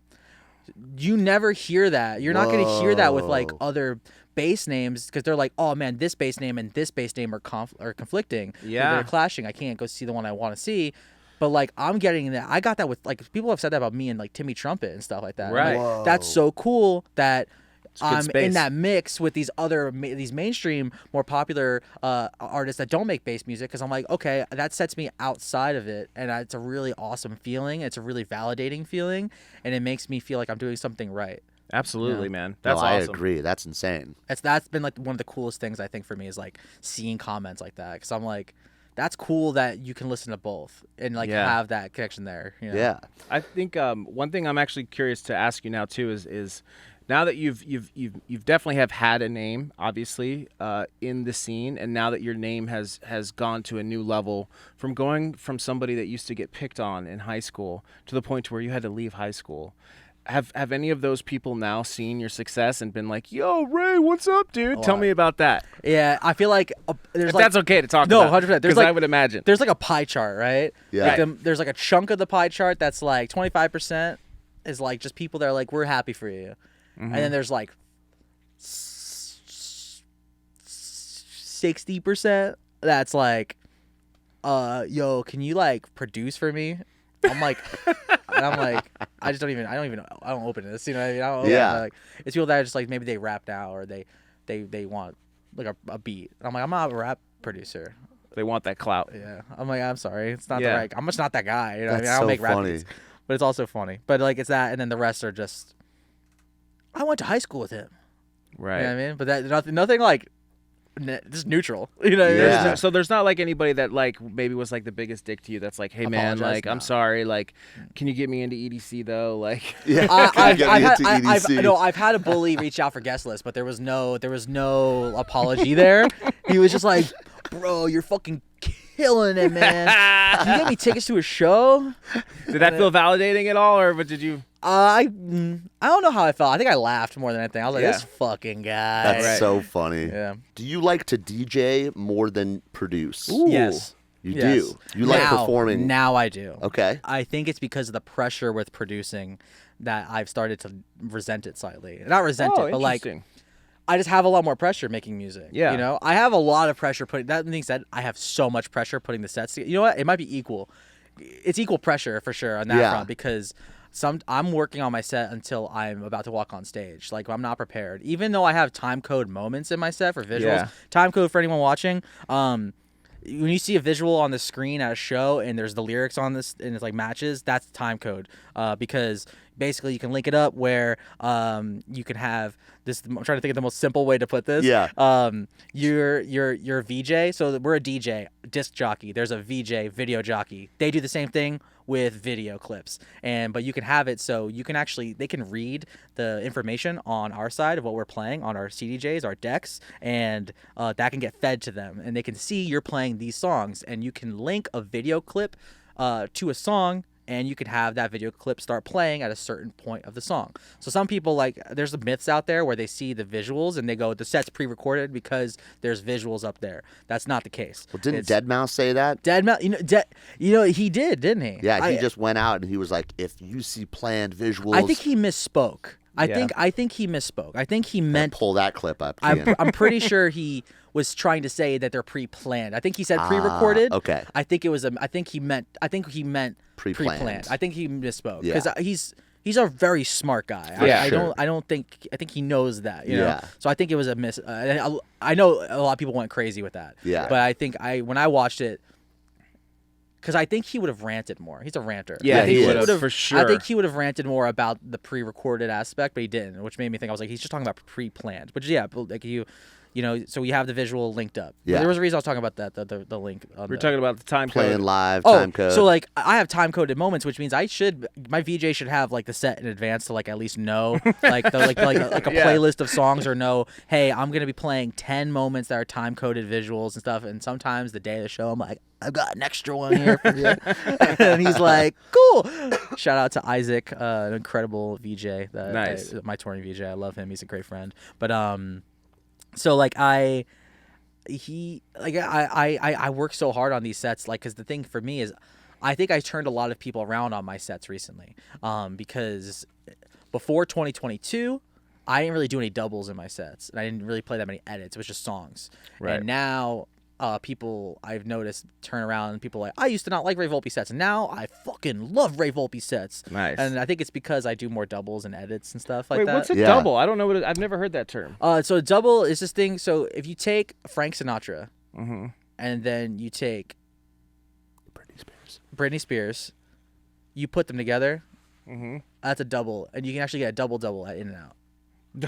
Wait, so like a mashup, but you're saying like... No, you throw them both up, dude. Throw them both up in the air. Throw A and B up. No, so doubles... it's not a mashup, though. Not a mashup. Okay. Not a mashup. So live edits can be kind of mashups, I guess, depending on it. But doubles, you're taking two songs and you play them both at the same time.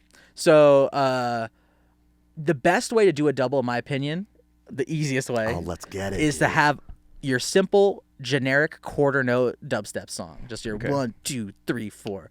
Maybe there's a sustain, and then you have another song that has a more interesting rhythm, syncopation, something like that going on there. Because if you have something that has quarter notes or sustains behind it for the other song, it's easier to complement each other. Sure. You can't do something that's like a Leo Trick song that has like a lot going on in like the rhythm and the flow, and then another song that's like more Kismet where it's very fucking like interesting and unique. They're not gonna blend. So like Death Pit is a great song to double with because it's just boom, and it's very easy to then on that point throw on like boom, ba-da-dum on top of that. So you just play them at the same time, and that's a double drop. So DJs like to do this because I think it just adds more fun to the show. Yeah. And it gets people excited because we've heard Death Pit a million times. So how do you flip it versus just make a remix? You play Death Pit with It used to be called Shitty Long Boy by Sudden Death, but now it's not. It's called. I think he released it as like Shallow Land something. It's something with an SLB. But that was the ID. It was Shitty Long Boy. Shitty Long Boy. That's so and sick. He still named it SLB, but something different. That's so But cool. like that's like that was like. So like that's a great song to double with it because then it could go like boom, and then you chop it, and then it has the from Death Pit. So you have both playing at the same time. And you just drop the low end on one of them. That way it's not muddy and only one sub is getting pushed out. Yeah. So you have a double drop. Someone really popular for doing doubles and triples are like Subtronics. He runs so many doubles and triples in his set. So like he does like triples. Yeah, he does like Laserbeam, Behemoth, and Screamsaver. Oh wow. my god. So it'll be like laser, and then it goes all together, and it's crazy. The thing is, so it stresses me out because like I want my sets to be really good. Of course. So that's why I'm like, oh wait, do I like performing more than I like producing? Because they both stress me out. But the thing for me, I got a comment recently on Reddit, and there was this guy that was like, Ray Volpe does not play sets. He's pre-recorded. He's not DJing up there. He didn't pick up his headphones. Not once did I see him. Okay, listen up. Listen up, asshole. Listen up, buddy. I tried to correct him. You did. You commented. I responded back. He was like, no, I'm not buying it. I've been in the scene 30 years. Then I explained more, and he goes, all right, kid, we get it. You DJ. Like, at the end of the day, I was just giving you criticism. I'm like, wait, I was right, though. You just got proved wrong. I proved you wrong. I don't know what you mean, okay. Like, anyway, I don't use headphones a lot of time. And the reason for that is because when you're playing two songs, you have the headphones on because you're hearing the song that the crowd can't hear, right? So you hear that song inside your headphones, and then you make sure that it's on beat, so when you bring it in, everything is on beat and sync with each other. The thing that some people don't know is that on the CDJs, on the top, there's a screen. It shows you the waveform of the song. Above that, there's something that I found. It's called a phase meter. I didn't know it was called for the longest time. And there's two types of ways that the phase meter can look. One of them looks like little rectangle boxes, and it's actually touchscreen. If you touch it, they turn into lines. And when it's lines, they both just move with the song. And the thing is, so if they're like this, and it's just both songs playing at the same time, right? They're on top of each other. See how these are off? If I just move the jog wheel and I'm beat matching with my headphones on, you see the lines align. And once they're like, parallel to each other or whatever, like they're on beat and they're above each other, the song's on beat with each other, as long as you prepared it in record box beforehand and you made sure that it was on grid, which is a whole other preparation process for DJs. So with that said, you don't need headphones to mix because I can just look at the screen. I hit play. I know in the track where I need to be, and I just make sure the phase meter is lined up. The song is going to be on beat when I bring it in. Everything, the CDJ 3000s like literally tell you what song to play next now. As far it has mixed in key built inside of it. That's crazy. I didn't even. We'll show you downstairs. That's crazy. It's awesome. That's wild. It'll tell you like, hey, these will all work. Hey, these together. are all going to work with you. Yeah, that's awesome. I think there's just, also at the end of the day, it depends on the show that you're going to. Some are more very DJ heavy. Some people still scratch. I think Zeke Beats still scratches. Dude, that's so sick. James Hype is like insane DJ. James Hype. Also Pickle, dude. Yeah, performing, like doing awesome things with like those extra controllers and stuff. That's like more like real deal shit going on there. And then there's some people that are just chopping, which is a whole other art. Chopping and doing doubles and stuff like that, because the whole thing that like I was explaining is you need to use two songs that complement each other. Subtronics is really fucking good at that. I like to take a little bit of pride myself and say I think I'm pretty good at finding doubles myself. Because you want to make sure that they complement each other. They feel good together. So then I'm like, I love performing. I like it a lot. I think I like it more than making music. But then I'm like, it stresses me out just as much. Yeah. Because producing, I get that stress of like wanting to make the best songs. Because now I'm at a point in my career where I don't want to put out any filler. Right. That's it's like a lot of pressure, I would imagine. It's really hard. Like putting together anything, if it's an EP or even just a single, it's like I need to make sure that these are all A level tracks, because I also I've experienced that fall off. I've experienced that decline. I never want to go back to that. So it's terrifying, and it kind of stunts me and it fucks me up from producing sometimes. I'm like, I don't know. Yeah, that makes sense. How am I gonna work? I get scared. I get really in my own head. I get imposter syndrome. I look at someone. I I think, funny enough, like that joking beef I have with Company, I look up to him a lot. Which I've never talked to him about this, actually. I really look up to him a lot because he really knows how to grind in terms of being in the studio. And I don't know how to do that. I feel like a fraud all the fucking time. Wow. I genuinely do. I've cried about it. Like, I've cried about it some nights. Like, it gets so bad where I feel like I don't know how to make music because, we'll sit down and, make something later, a little remix, and I'm gonna pull from instrument racks that I already have, that I have saved, that I've made of sounds in the past. Because if I sit down and I have to make something from scratch, I'm gonna freeze. Right. Cause I can't do it. The thing is, I know how. Yeah. My brain stops me. I lose it all. It gets really rough for me. I get so scared. It's really, really bad. I get major imposter syndrome. A lot of people do, man. A lot of people do, especially people listening. That's what I do. It's awesome that you're sharing this. Absolutely. It's just the truth. Really, it's a real thing, man. It really is, and it's funny because I think we don't realize how much that holds us back. And you were mentioning about therapy and how important, you think it's important for people to go to therapy and try it at least, because therapy gets you to retrain your brain to start giving yourself those affirmations of wait, no, I am supposed to be here. I have done X, Y, and Z. And that is why. Maybe it's not the traditional route that this person went, but the reason why I'm here is because I have accomplished these things. And that's what I think therapy sort of teaches you when dealing with imposter syndrome. And I appreciate you being so candid about it, because I can really relate to that a lot personally. I know you got your own struggles with it too. Yeah. But it's a real thing, man. And sitting down, being able to talk to another person that a lot of people look up to, I'm sure it's awesome for them to hear that. I think it's important to share it, Yeah. There's a lot of stuff about that I just think goes unsaid, and it goes unseen, maybe even in their private lives. I've talked to my team about it.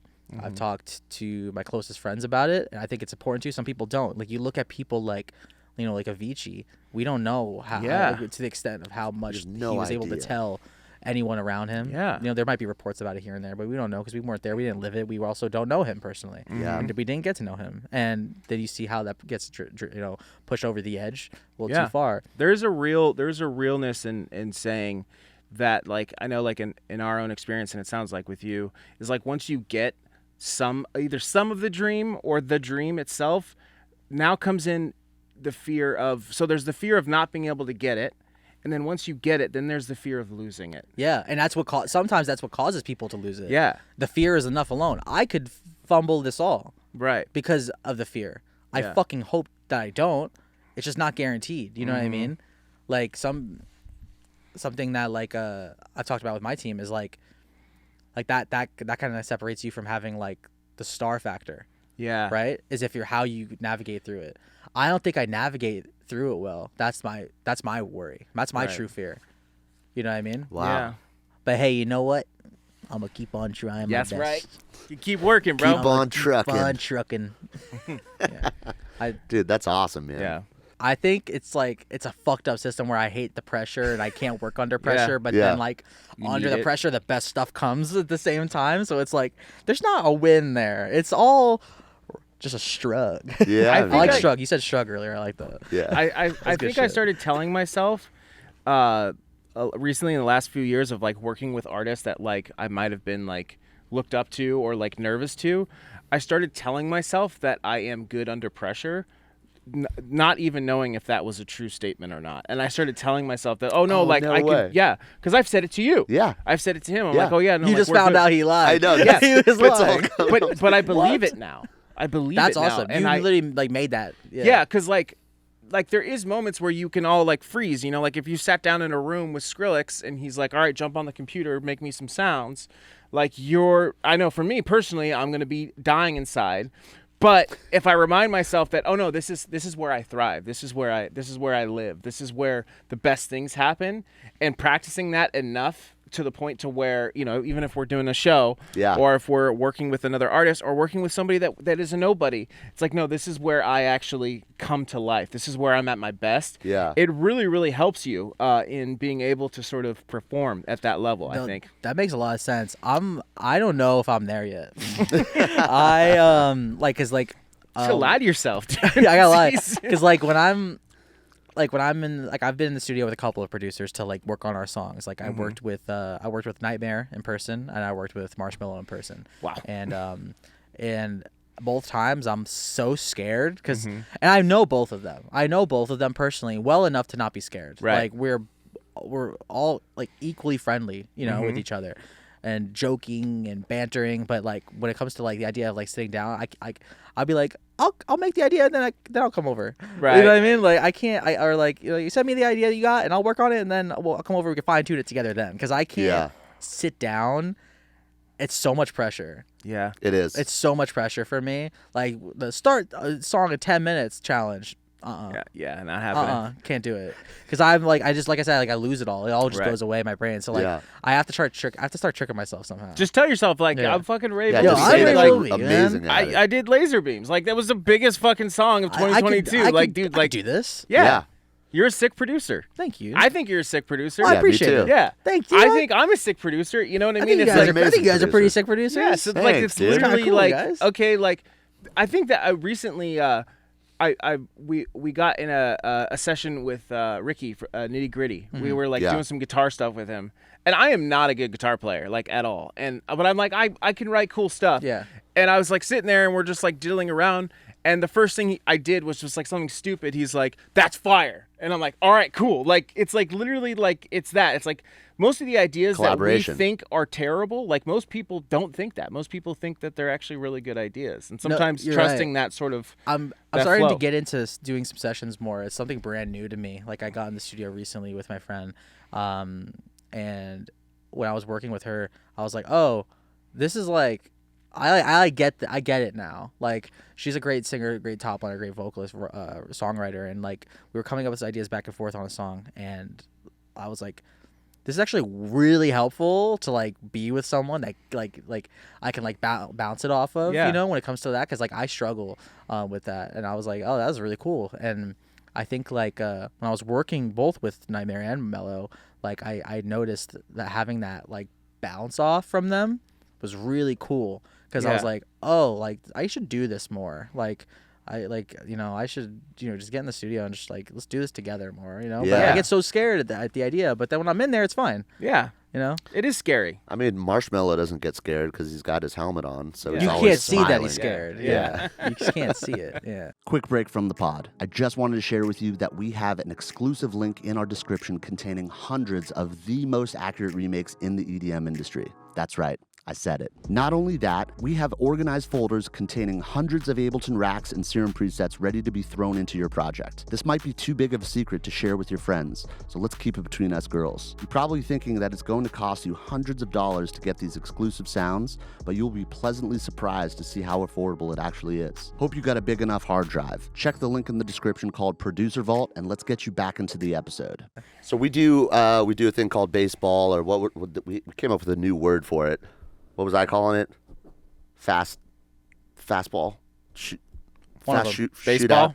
Oh, man, that was an awkward thing. All right, so I'm just going to say a word, and you're going to tell me what the favorite thing is about that word. Cool. Okay? Or the first thing that comes to your mind, or your favorite. One word, try to be one word answer. Yeah. Favorite reverb? Ableton stock. Oh, favorite stock Ableton plugin? OTT. Oh, it's not plug-in, multi-band. Yeah. Oh, that's fair. Favorite compressor? The stock Ableton. Oh, dude, this is awesome. I use a lot of stock More than the glue. I don't even use the glue at all. Just the stock Ableton stock compressor. Ableton compressor. Okay. Actually, you know what? I'll tell you right now, I don't even use the compressor. I think I touch it never. You know what? I produce very unconventionally. This is, you want to finish this and we can go? Or No. This is the whole point of it, is to have these things happen.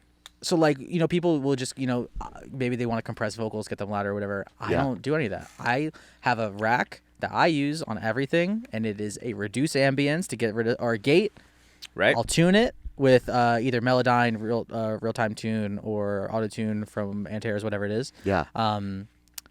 I use Nectar from Isotope as like a vocal processor as well. There might be a little bit of built-in compression on there, but I don't touch it otherwise. But I use that for like adding like a little under harmony like kind of vocal layers.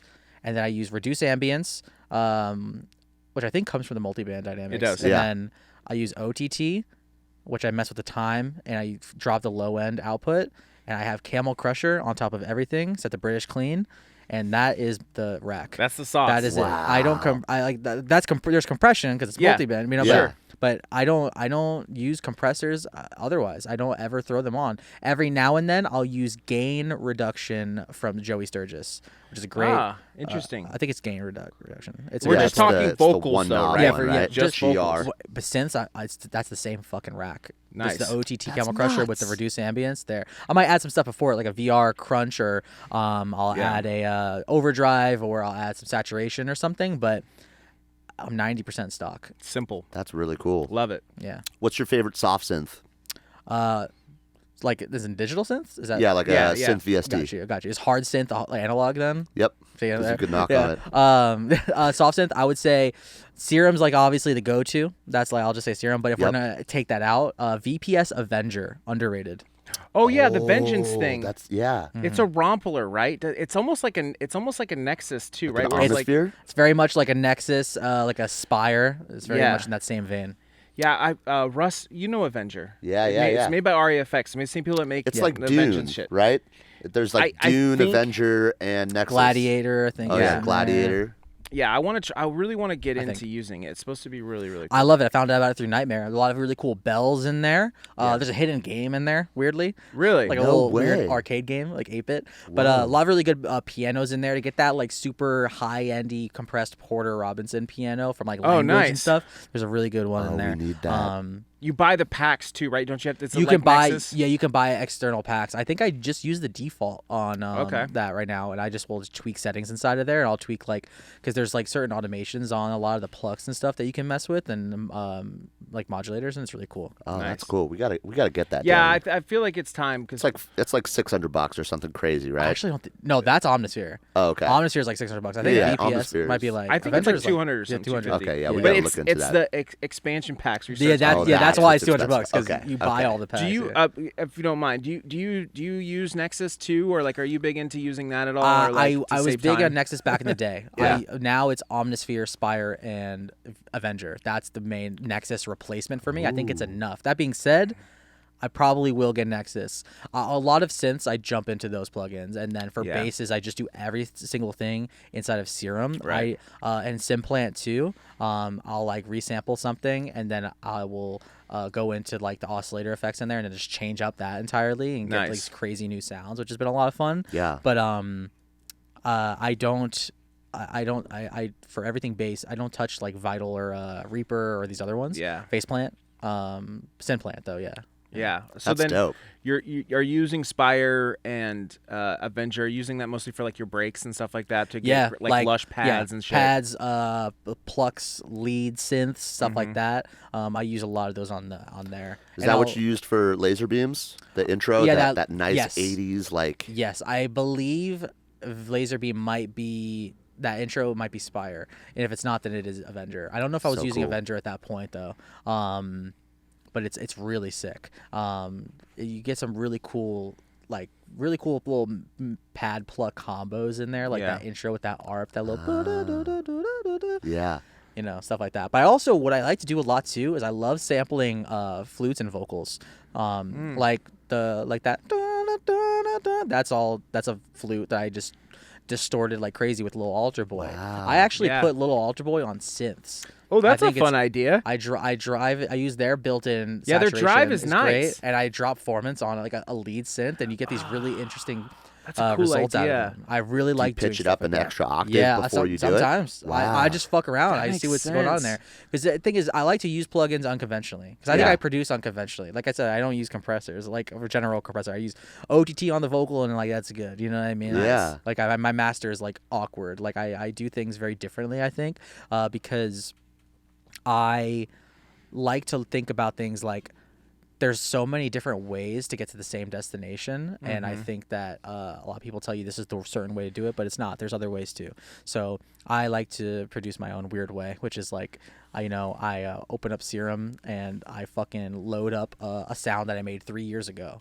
I take that and then I completely revamp it because there's a bass there for me. That's where I feel most comfortable. Oh, okay. You know, that makes sense. I like that. So I have like So basically, and I think doing that actually helped me create a signature sound, which is interesting because now they all have the same bass. Right. So creating a signature sound for me, I thought it kind of came to me easier because I made some sounds that I really loved, and over time, as I got more pressure and I felt like I can't like create something from scratch right now, I would take the sounds that I had made, and then I would open that instrument rack up in Ableton and open that serum patch that I made, and I would revamp it into a completely new sound that doesn't sound anything like it. But the thing is because it had that starting point of that other spot, they complement each other because maybe they both have a reverb filter on it, or they both have similar post processing. So because of that, now these two sounds that don't sound alike, they work together. Right. You know, and it's like, that's interesting. How does that work? It's like it's like having that bass there really helped. So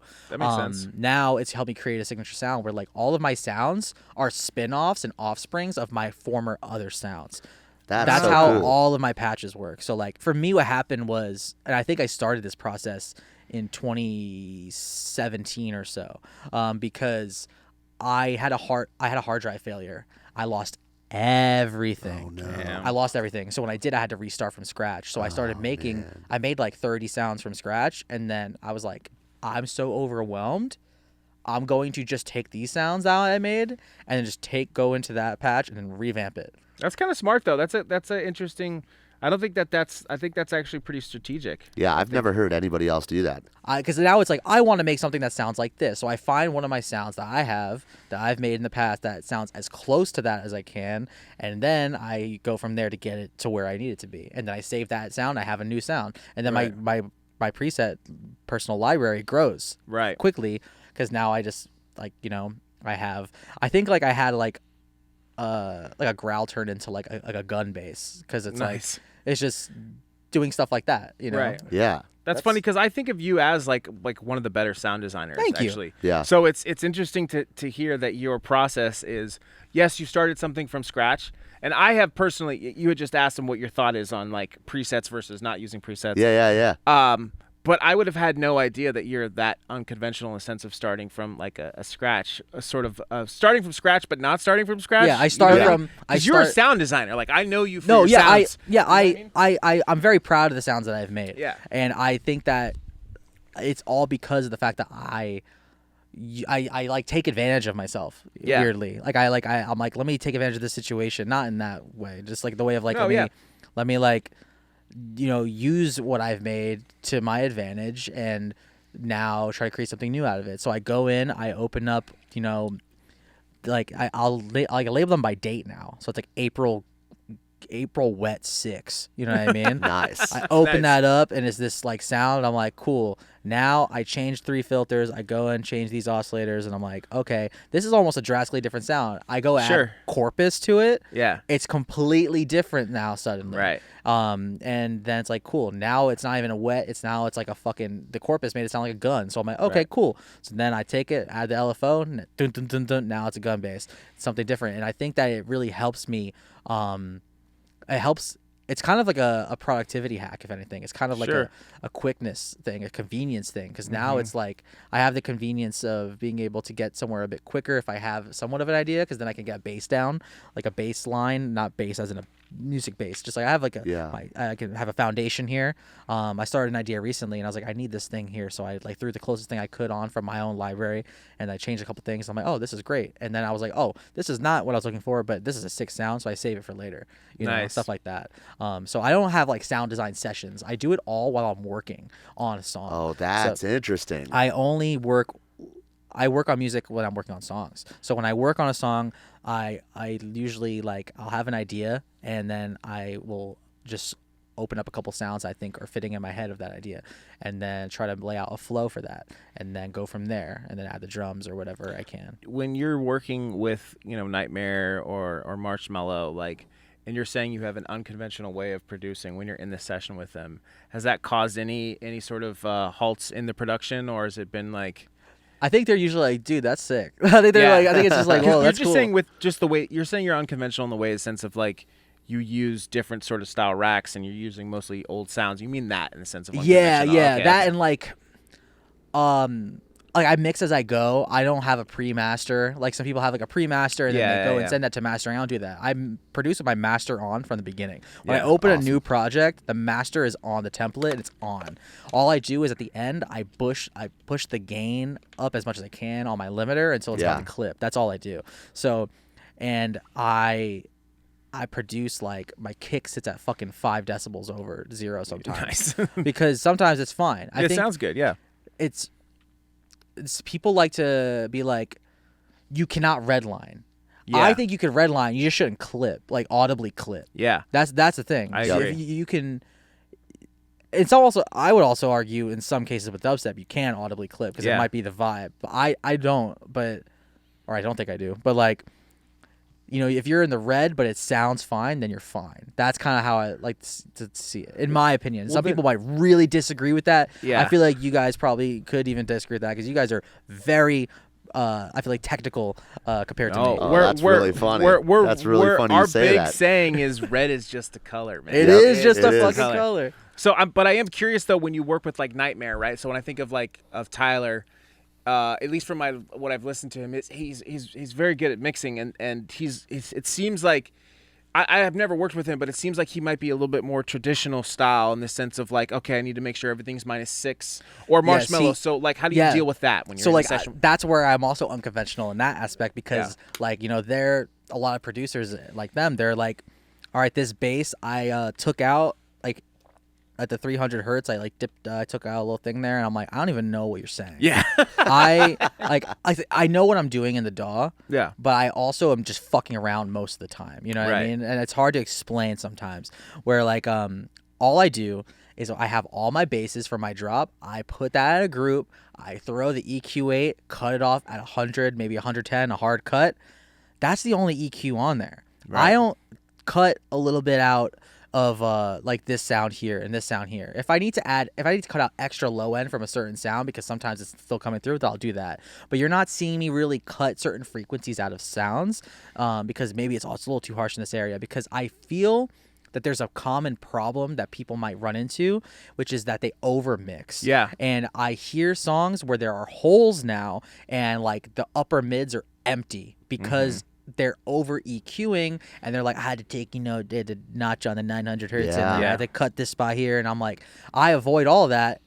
Maybe my shit sounds too fucking not dynamic enough, but that's fine. It's a sound preference, Right. I go for a certain sound, because I go for this like hit a wall sound versus something that's extremely clean, because sometimes the extremely clean sound mixes, they're like, there's holes in the mix. Like you don't feel certain parts. They're not. I agree. Some songs are really well produced with great sound design and they're dubstep, but they don't hit live because they're not punching hard. They're not dirty enough. The mixes aren't. They need to kind of be a little rough. In my opinion, for dubstep, house, different story. You know what I mean? For sure. For bass music, I think you gotta rough it up the edges a bit. Yeah, you start seeing too, like especially with like Virtual Riot, like that Virtual Riot dip and the low mids that he always does. You know what I'm talking about? It's in his master. And then everybody's using a fat rack on everything, which isn't necessarily a bad thing, but it's like it ends up just becoming. It's not always gonna work the same way that he's doing it. Yeah. And for somebody like you, you're at a professional level, regardless of what anybody else thinks. Like you're producing at a professional level. You've been able to put stuff out that's loud enough and that sounds good in the club, and that's all that matters. You know what I mean? Like, thank you, brother. Yeah, but I mean that's like a real thing. It's because I think about that too. I'm like, well, I don't really know if I like really know how to master. Like I think I do, but like I just like put it on and I put the same thing on. It's teach us how to master, right? Yeah. Dude, everyone's got different things. I think back often to this memory of Dirt Monkey when I told him what I do on my masters, because he told me he's like, I have about like 17 things on my rack or something. He's what he told me. He's got all these plugins, these like all these extra things, and I was like, okay, I have a utility that I do the DC offset, and then I do 10 to 15% OTT. I do OTT on the master. Okay. The 10 to 15%. Yeah. It's not a lot. That's it's fair. Not that much. I've seen it. Also, maybe this is crazy, and maybe it's placebo, maybe it's not real. On my utility before the OTT, I dropped the decibel on the gain about -7, -8. Yeah. Because I noticed that if I don't do that and I have the OTT at 10 to 15%, I feel like it feels like it's more like 30% on the OTT. It feels like it's gluing more. So then I put the OTT output at like 10. So I offset that basically. Okay. After that, I do an EQ8. I learned this from Virtual Ride actually. And I do the mid side cut at about, I cut the side at 200 hertz or so. Yep. I do that. A regular low cut, not the hard cut. And then I add ozone imager, and I basically create like a cellular bar. The first bar under 100 hertz, I just completely have all the way down because you don't need the width there at all on the imager. Yeah. Because your low end should be mono. Right. And then, but from there, it's like a cellular bar. It just goes up, up, up, up, up. Because I like bright tracks. I'm a bright mixer. I get that from my love for Skrillex, who has very bright mixes. Yes. So, and then I do a very hard cut little roll off at the top at like 18,000, 19,000. Oh, you're one of those. Yeah. Interesting. Oh, he's like you know, Sam. I throw that on there, and then I use FabFilter Pro L. I use Pro L. Not L2. Not L2. Pro L. There is a difference. 100% by default when you throw that shit on. There's Team Pro L. Team Pro L. I like Pro L too, but I like Pro L better. That's fair. It sounds better. That's fair. I respect that. I take that. I set it to from I think dynamic to punchy or something. Yep. One of the two. Yeah. And then I just take the gain.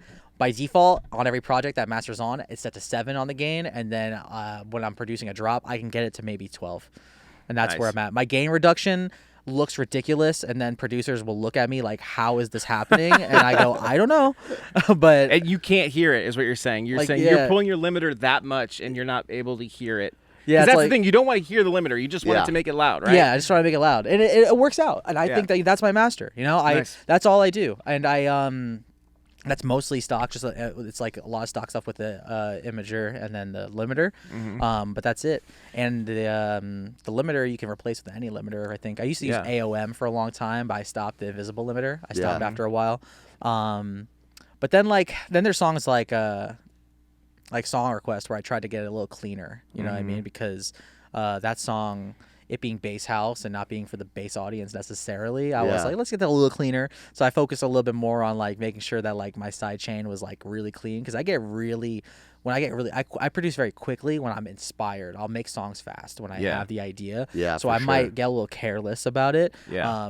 And so I was making sure that my like side chain's not like bow tying or anything like that. And trying to make sure that things like really sound good in the mix. I think that Song Request sounds really good on like a sound. How do you sidechain? I do volume automation. I do volume shaper.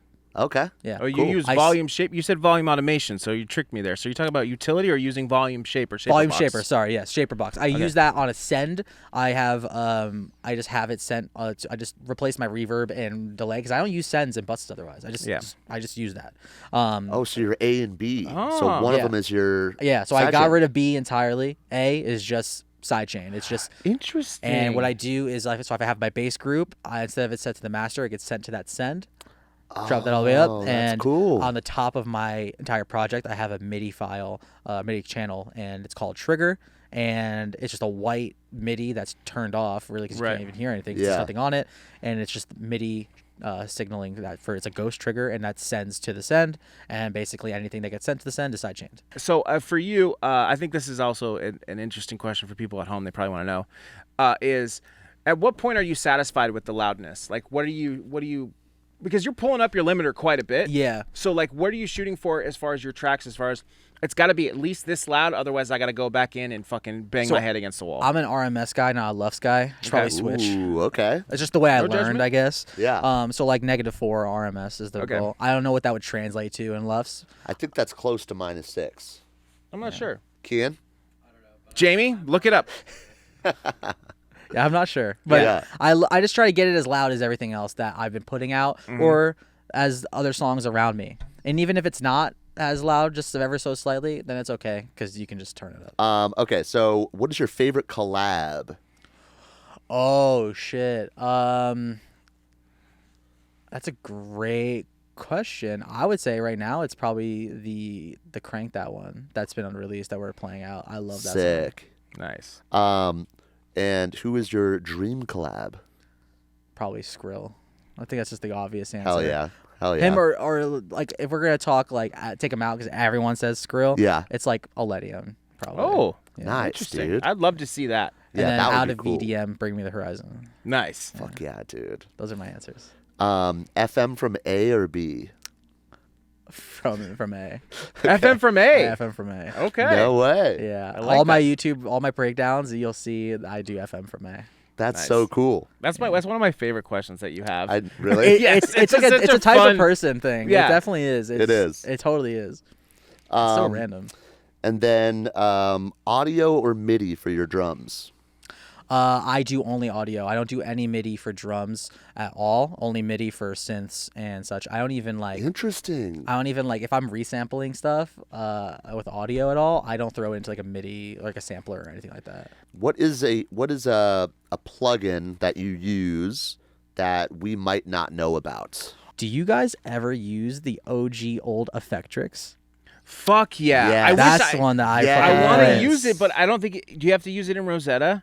I use it in Rosetta. Yeah, I wanted to purchase it again, but it didn't work on the M2. Yeah. So yes, like I would. We love, have it. I We have a serial. we do. Yeah. You guys have access. I use Yeah. the fuck out It's of sick. Effectrix a lot. Oh, here's one. It's free, I believe. Auburn Sounds Inner Pitch. Ooh, what's that? So this is a plugin that you basically can just control pitch and transpose and stuff, but you can go higher than 24 semitones, and I love it very much because it distorts the sound a bit because I have the free version, and I like that because you don't have control over like the 4-bits or anything like that, so where you can like actually maybe make it sound like it's not degrading the quality. Yeah. It's a really cool one. I like this one a lot. Shout out to Nice. them. Sponsor me. Sponsor for No, free. don't, please don't. No, I don't need to So know. you use that a lot in like doing like just like pitches on your leads and basses and Yeah, shit, like instead all- of just using doing the resampling. instead of using like just taking an audio clip and transposing it, or even doing a MIDI clip automation. Now I'll Right. use that instead because I just love it. Sounds a little different. Yeah. It just sounds a little different. And I think that stuff sets things apart when you add all these. Because when you do something that's a little bit different, Yeah. and you do something else that's a little bit different, that adds up. Sure. And it starts to make a bigger splash over time. So that's something that I really like to do with my songs. That's how it's at least. That's a nice little nug right there. Yeah, that's But, like, awesome. You could see. I'll actually show you guys too. Like, this is my instrument rack library here of just all of the sounds I've ever made, Dude. basically. And that's where I'll go in then, and I just go and I open up. And there's a massive sound of something I made, and I can go in and I can just change everything, and now I have a new sound from there. Yeah. Wouldn't it be great if Ableton allowed you to throw in an actual one shot of the rack to hear the demo of how it sounds? I really have been wanting that, like how just like on Splice you can scroll through samples, or Yeah. in there, or like in the Ableton browser you can do that with audio. You should be able Right. to totally do that with your racks. I think it'll Right. be so useful. Just quick, it could be like 3 octaves, so because Yeah. I never make my sounds all from the same octave starting. So like Right. if I open one sound, I have to I bring it down an octave because it's like brr, and the next one's like and it's like Yeah, this is just not working out here. C0, like yeah, 1, I 2, don't. and 3. I never like pay this- attention yeah. to that at all. So We have to pay I don't attention even to that think shit. FL yeah, when you're did. doing the giveaways and stuff, Yeah, everything yeah, needs to be. everything has to be the same. Yeah. I had to do that with Patreon. I'm like, Yeah. these all will be good. Whatever note you play, you're good. How long have you had your Patreon for? So I did it for about a year and a half, from 2021 through the end of 2022. Cool. Or beginning of 2021 to the end of 2022. And so maybe it was like a year. I started in 2020, I believe. But I stopped at the end of 2022 due to the touring. It became all too much for me with time management. Yeah. Everyone was very understanding, but it's something that we're bringing back now. Nice. By the time this airs, it might be back. Go We'll check see. out his If not- Patreon. That's If not, awesome. And ours. It's coming. Yeah. Check them both out. Yeah.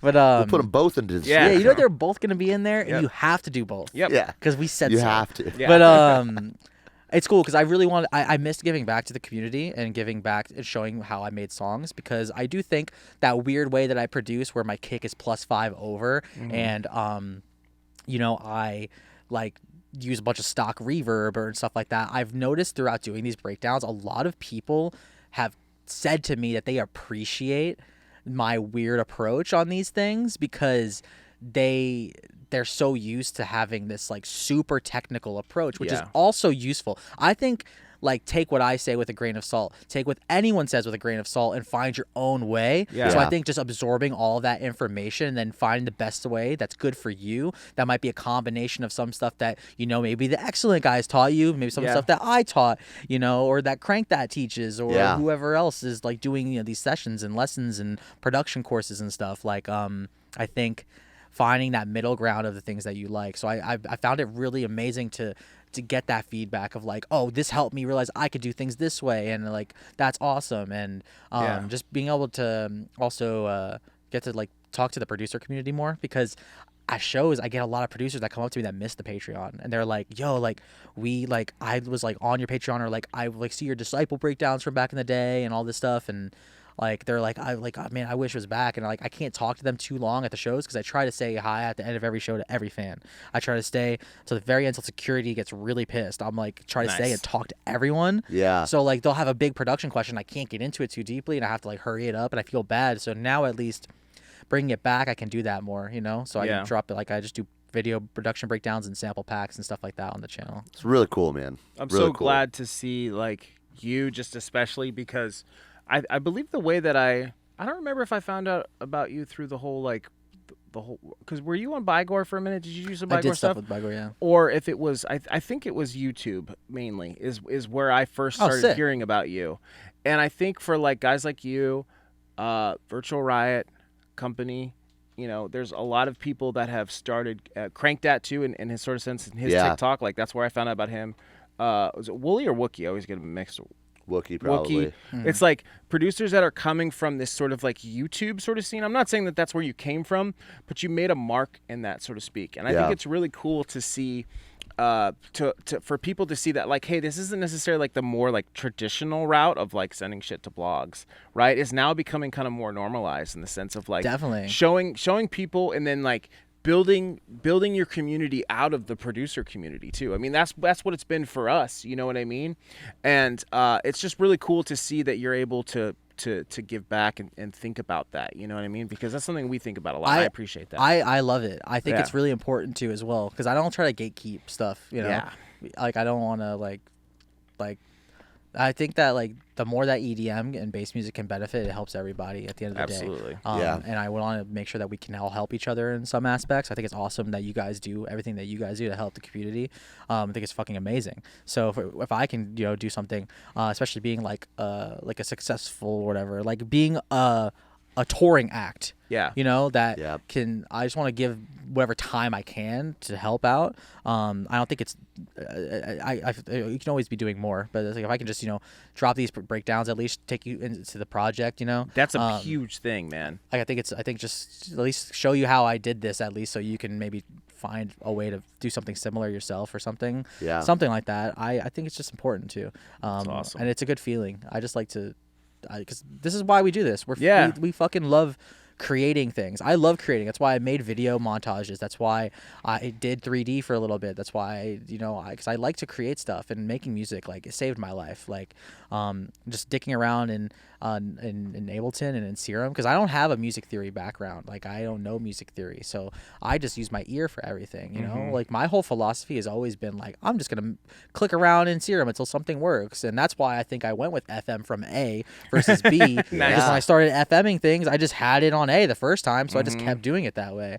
And like sense. Everyone else, for the most part, does B, but there are that little community of FM from A's. There were a few A's. We've had a few A's for sure, you know, which is good, you know. And like, I love, like, just, you know, I love distortion, messing with crazy sounds. Like something I actually used to my benefit recently, kind of a tangent off-wise, is a frequency shifter. I use a lot on sounds, because Happy Song, that main bass is like it's actually just one note. It's that C sharp root note. Oh, really? And I have a frequency shifter that's automating, and that's what's making it go. That's all that. Oh, wow. Oh, that's creative. So technically, those notes are like probably super flat in between or sharp each time, but like I get them as close as I can. And I was like, this sounds cool. Sounds weird and kind of jarring as that scary sound. And then when it actually drops in, I switch to a proper bass that does follow the notes and stuff like that. Interesting. That's really cool. That's creative. Song Request is by the time this is here, it's out, and this is. Let's go. So it is June 4th, right? No, May 31st. Oh, May 31st. May 31st. Even better. Yeah, it's out. June 4th is my birthday. Okay, that's why I said something about it. Yeah. No, this song has been interesting, because I'm very happy it's out. It's been getting that similar Laserbeam notice, that same vibe. It's like, it's been crazy. I played it for the first. I had an idea in a shower. And it kind of takes the the term. I'm taking the ideas from the fact that people go and chant laser. They chant for happy song. At shows they go ba ba ba ba ba ba ba ba, and they they go drop drop drop. So I was taken from that. I'm like, we all yell drops out loud. That's what we do when we like a drop. We do that ourselves as fans. When we hear a song, we're like ba ba ba ba ba ba ba. So I'm like, why not put that in a song? Like, why not literally put that in a song? So like, there's definitely songs out there that have done it before. I'm sure it's just not But like, I was like, we do this as bass fans and ravers. Like, let's put that as like a pre-drop and have that be the actual bass line for the thing. And I was in the shower and I was just like, I was literally in the shower. I'm like thinking, wait, with the shit that go like ba da da, boom, boom, boom. And I was like, oh, okay, there's something there. I quickly threw that together, and I was like, I felt something. I've never felt like with Happy Song or See You Drop or Laserbeam, I didn't feel it in the moment. I know they were cool songs. I felt they were cool songs, but with Song Quest, I was like, this feels a little different. Like, I feel something really cool happening here. Nice. So I played it at Countdown for the first time. We had a midnight moment. It was me back-to-back Crank That. It was awesome. And I played it, and I posted it, and it went crazy on TikTok. That's awesome. Like I think it hit like 3 million or something. Or no, that was the first. No, the second TikTok I think did 3 million. Had a couple 100,000 views really quickly. Yeah. So like, oh, that's interesting. That's one post. So I went on a couple weeks later to play it at shows, and when I was playing it, I heard the crowd going ba da da, and I'm like, from one fucking video, let's go. That's never happened. Like, that's new. So I felt like this instinct, like I was like, oh shit, what's happening? So I posted a video of that of them doing it. It got 3 million in 3 days, I think, on TikTok. I was blown the fuck away. Yeah, I did too. Awesome. From Houston. I was so shocked. I was like, how is this like clicking so quickly with people to the point where like it's like Laserbeam had a different response like to this. This was like, this is more of like an outcry. Like I'm hearing from people. It's really cool. Dude, like to the point where we had like Steve Aoki playing it out now, which is so crazy. That's huge. We reached out, wanted to play the song. I'm like, that's sick. Like that's nuts, an icon, dude. in EDM. It's been really cool to have that feeling again, I guess. Like from a couple years ago to now, to like have something here that feels like we're doing something special again is really cool. I think it's a really fun track, and I'm really happy that it's finally out. We've been playing it out for maybe 5 months, and it's just been a fun ride, teasing it and promoting it, and everyone's been asking, and it's been that's gotta feel good, man. I need to go take a shower wherever you're showering. Yeah, can we come in your shower? Get some inspo. Yeah, just hop in, wall hop in, have some brainstorm sessions. It's been so interesting because like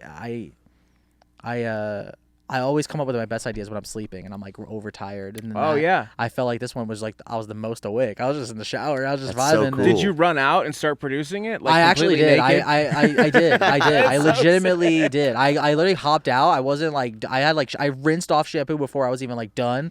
I threw on clothes real quick. I just jumped into Ableton. I made the idea. I didn't do the vocal yet. I just had I had a Serum default sound, just da da da, just so I can keep it in my head. Because sometimes I'll write down like a lyric idea or something, but you're gonna lose it, so I'll record a voice memo or something to keep the melody. So I put that there. Smart. And then I went in, I recorded just that vocal, and I was like, oh, this is cool. This is cool. I like this a lot. And I remember, I think it was, I finally like got a fleshed out version at Decadence New Year's Eve, the day before Countdown, when I played it for the first time, and I showed Jess, and I was like, I think this is like a good one. And she was like, man, that's sick. She's like, she's a strict A&R. She would tell me if it's bad, right? And I was like, this sounds like it's cool. And the response has just been crazy. To be able to play it out, playing out an unreleased song and getting a crowd to chant it is like the fucking craziest feeling of all time.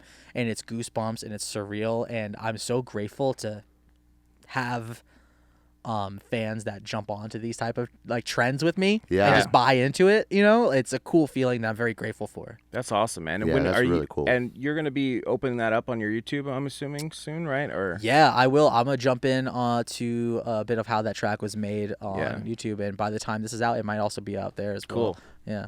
So we'll try to make sure we get it out at least either the day of or we maybe could do around or after. It'll be probably around that June 1st week. Yeah, dude. First week. Got you. Fuck yeah, brother.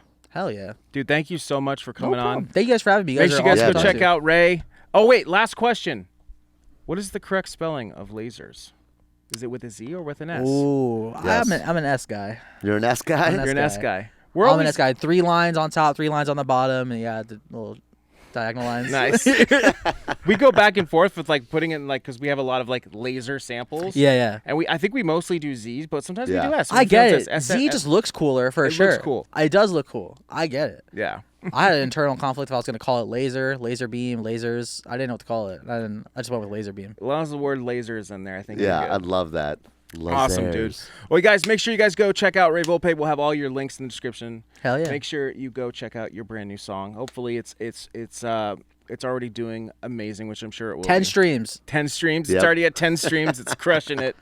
Anyone that listens to it, I'm grateful. Yeah. Like all like jokes aside, humor aside, it's really cool to have this kind of resurgence and this kind of vibe, this kind of talk around me. It's I feel like I wouldn't be alive if it wasn't for music. It saved me from when I was getting bullied. So to do this full time and to have any type of momentum around me is such a crazy feeling that I just don't understand, and I'm just like eternally grateful for every listener. It's fucking mind-boggling. So I just like hide it under humor, you know what I mean? But like I'm very fucking grateful. It's well deserved, man.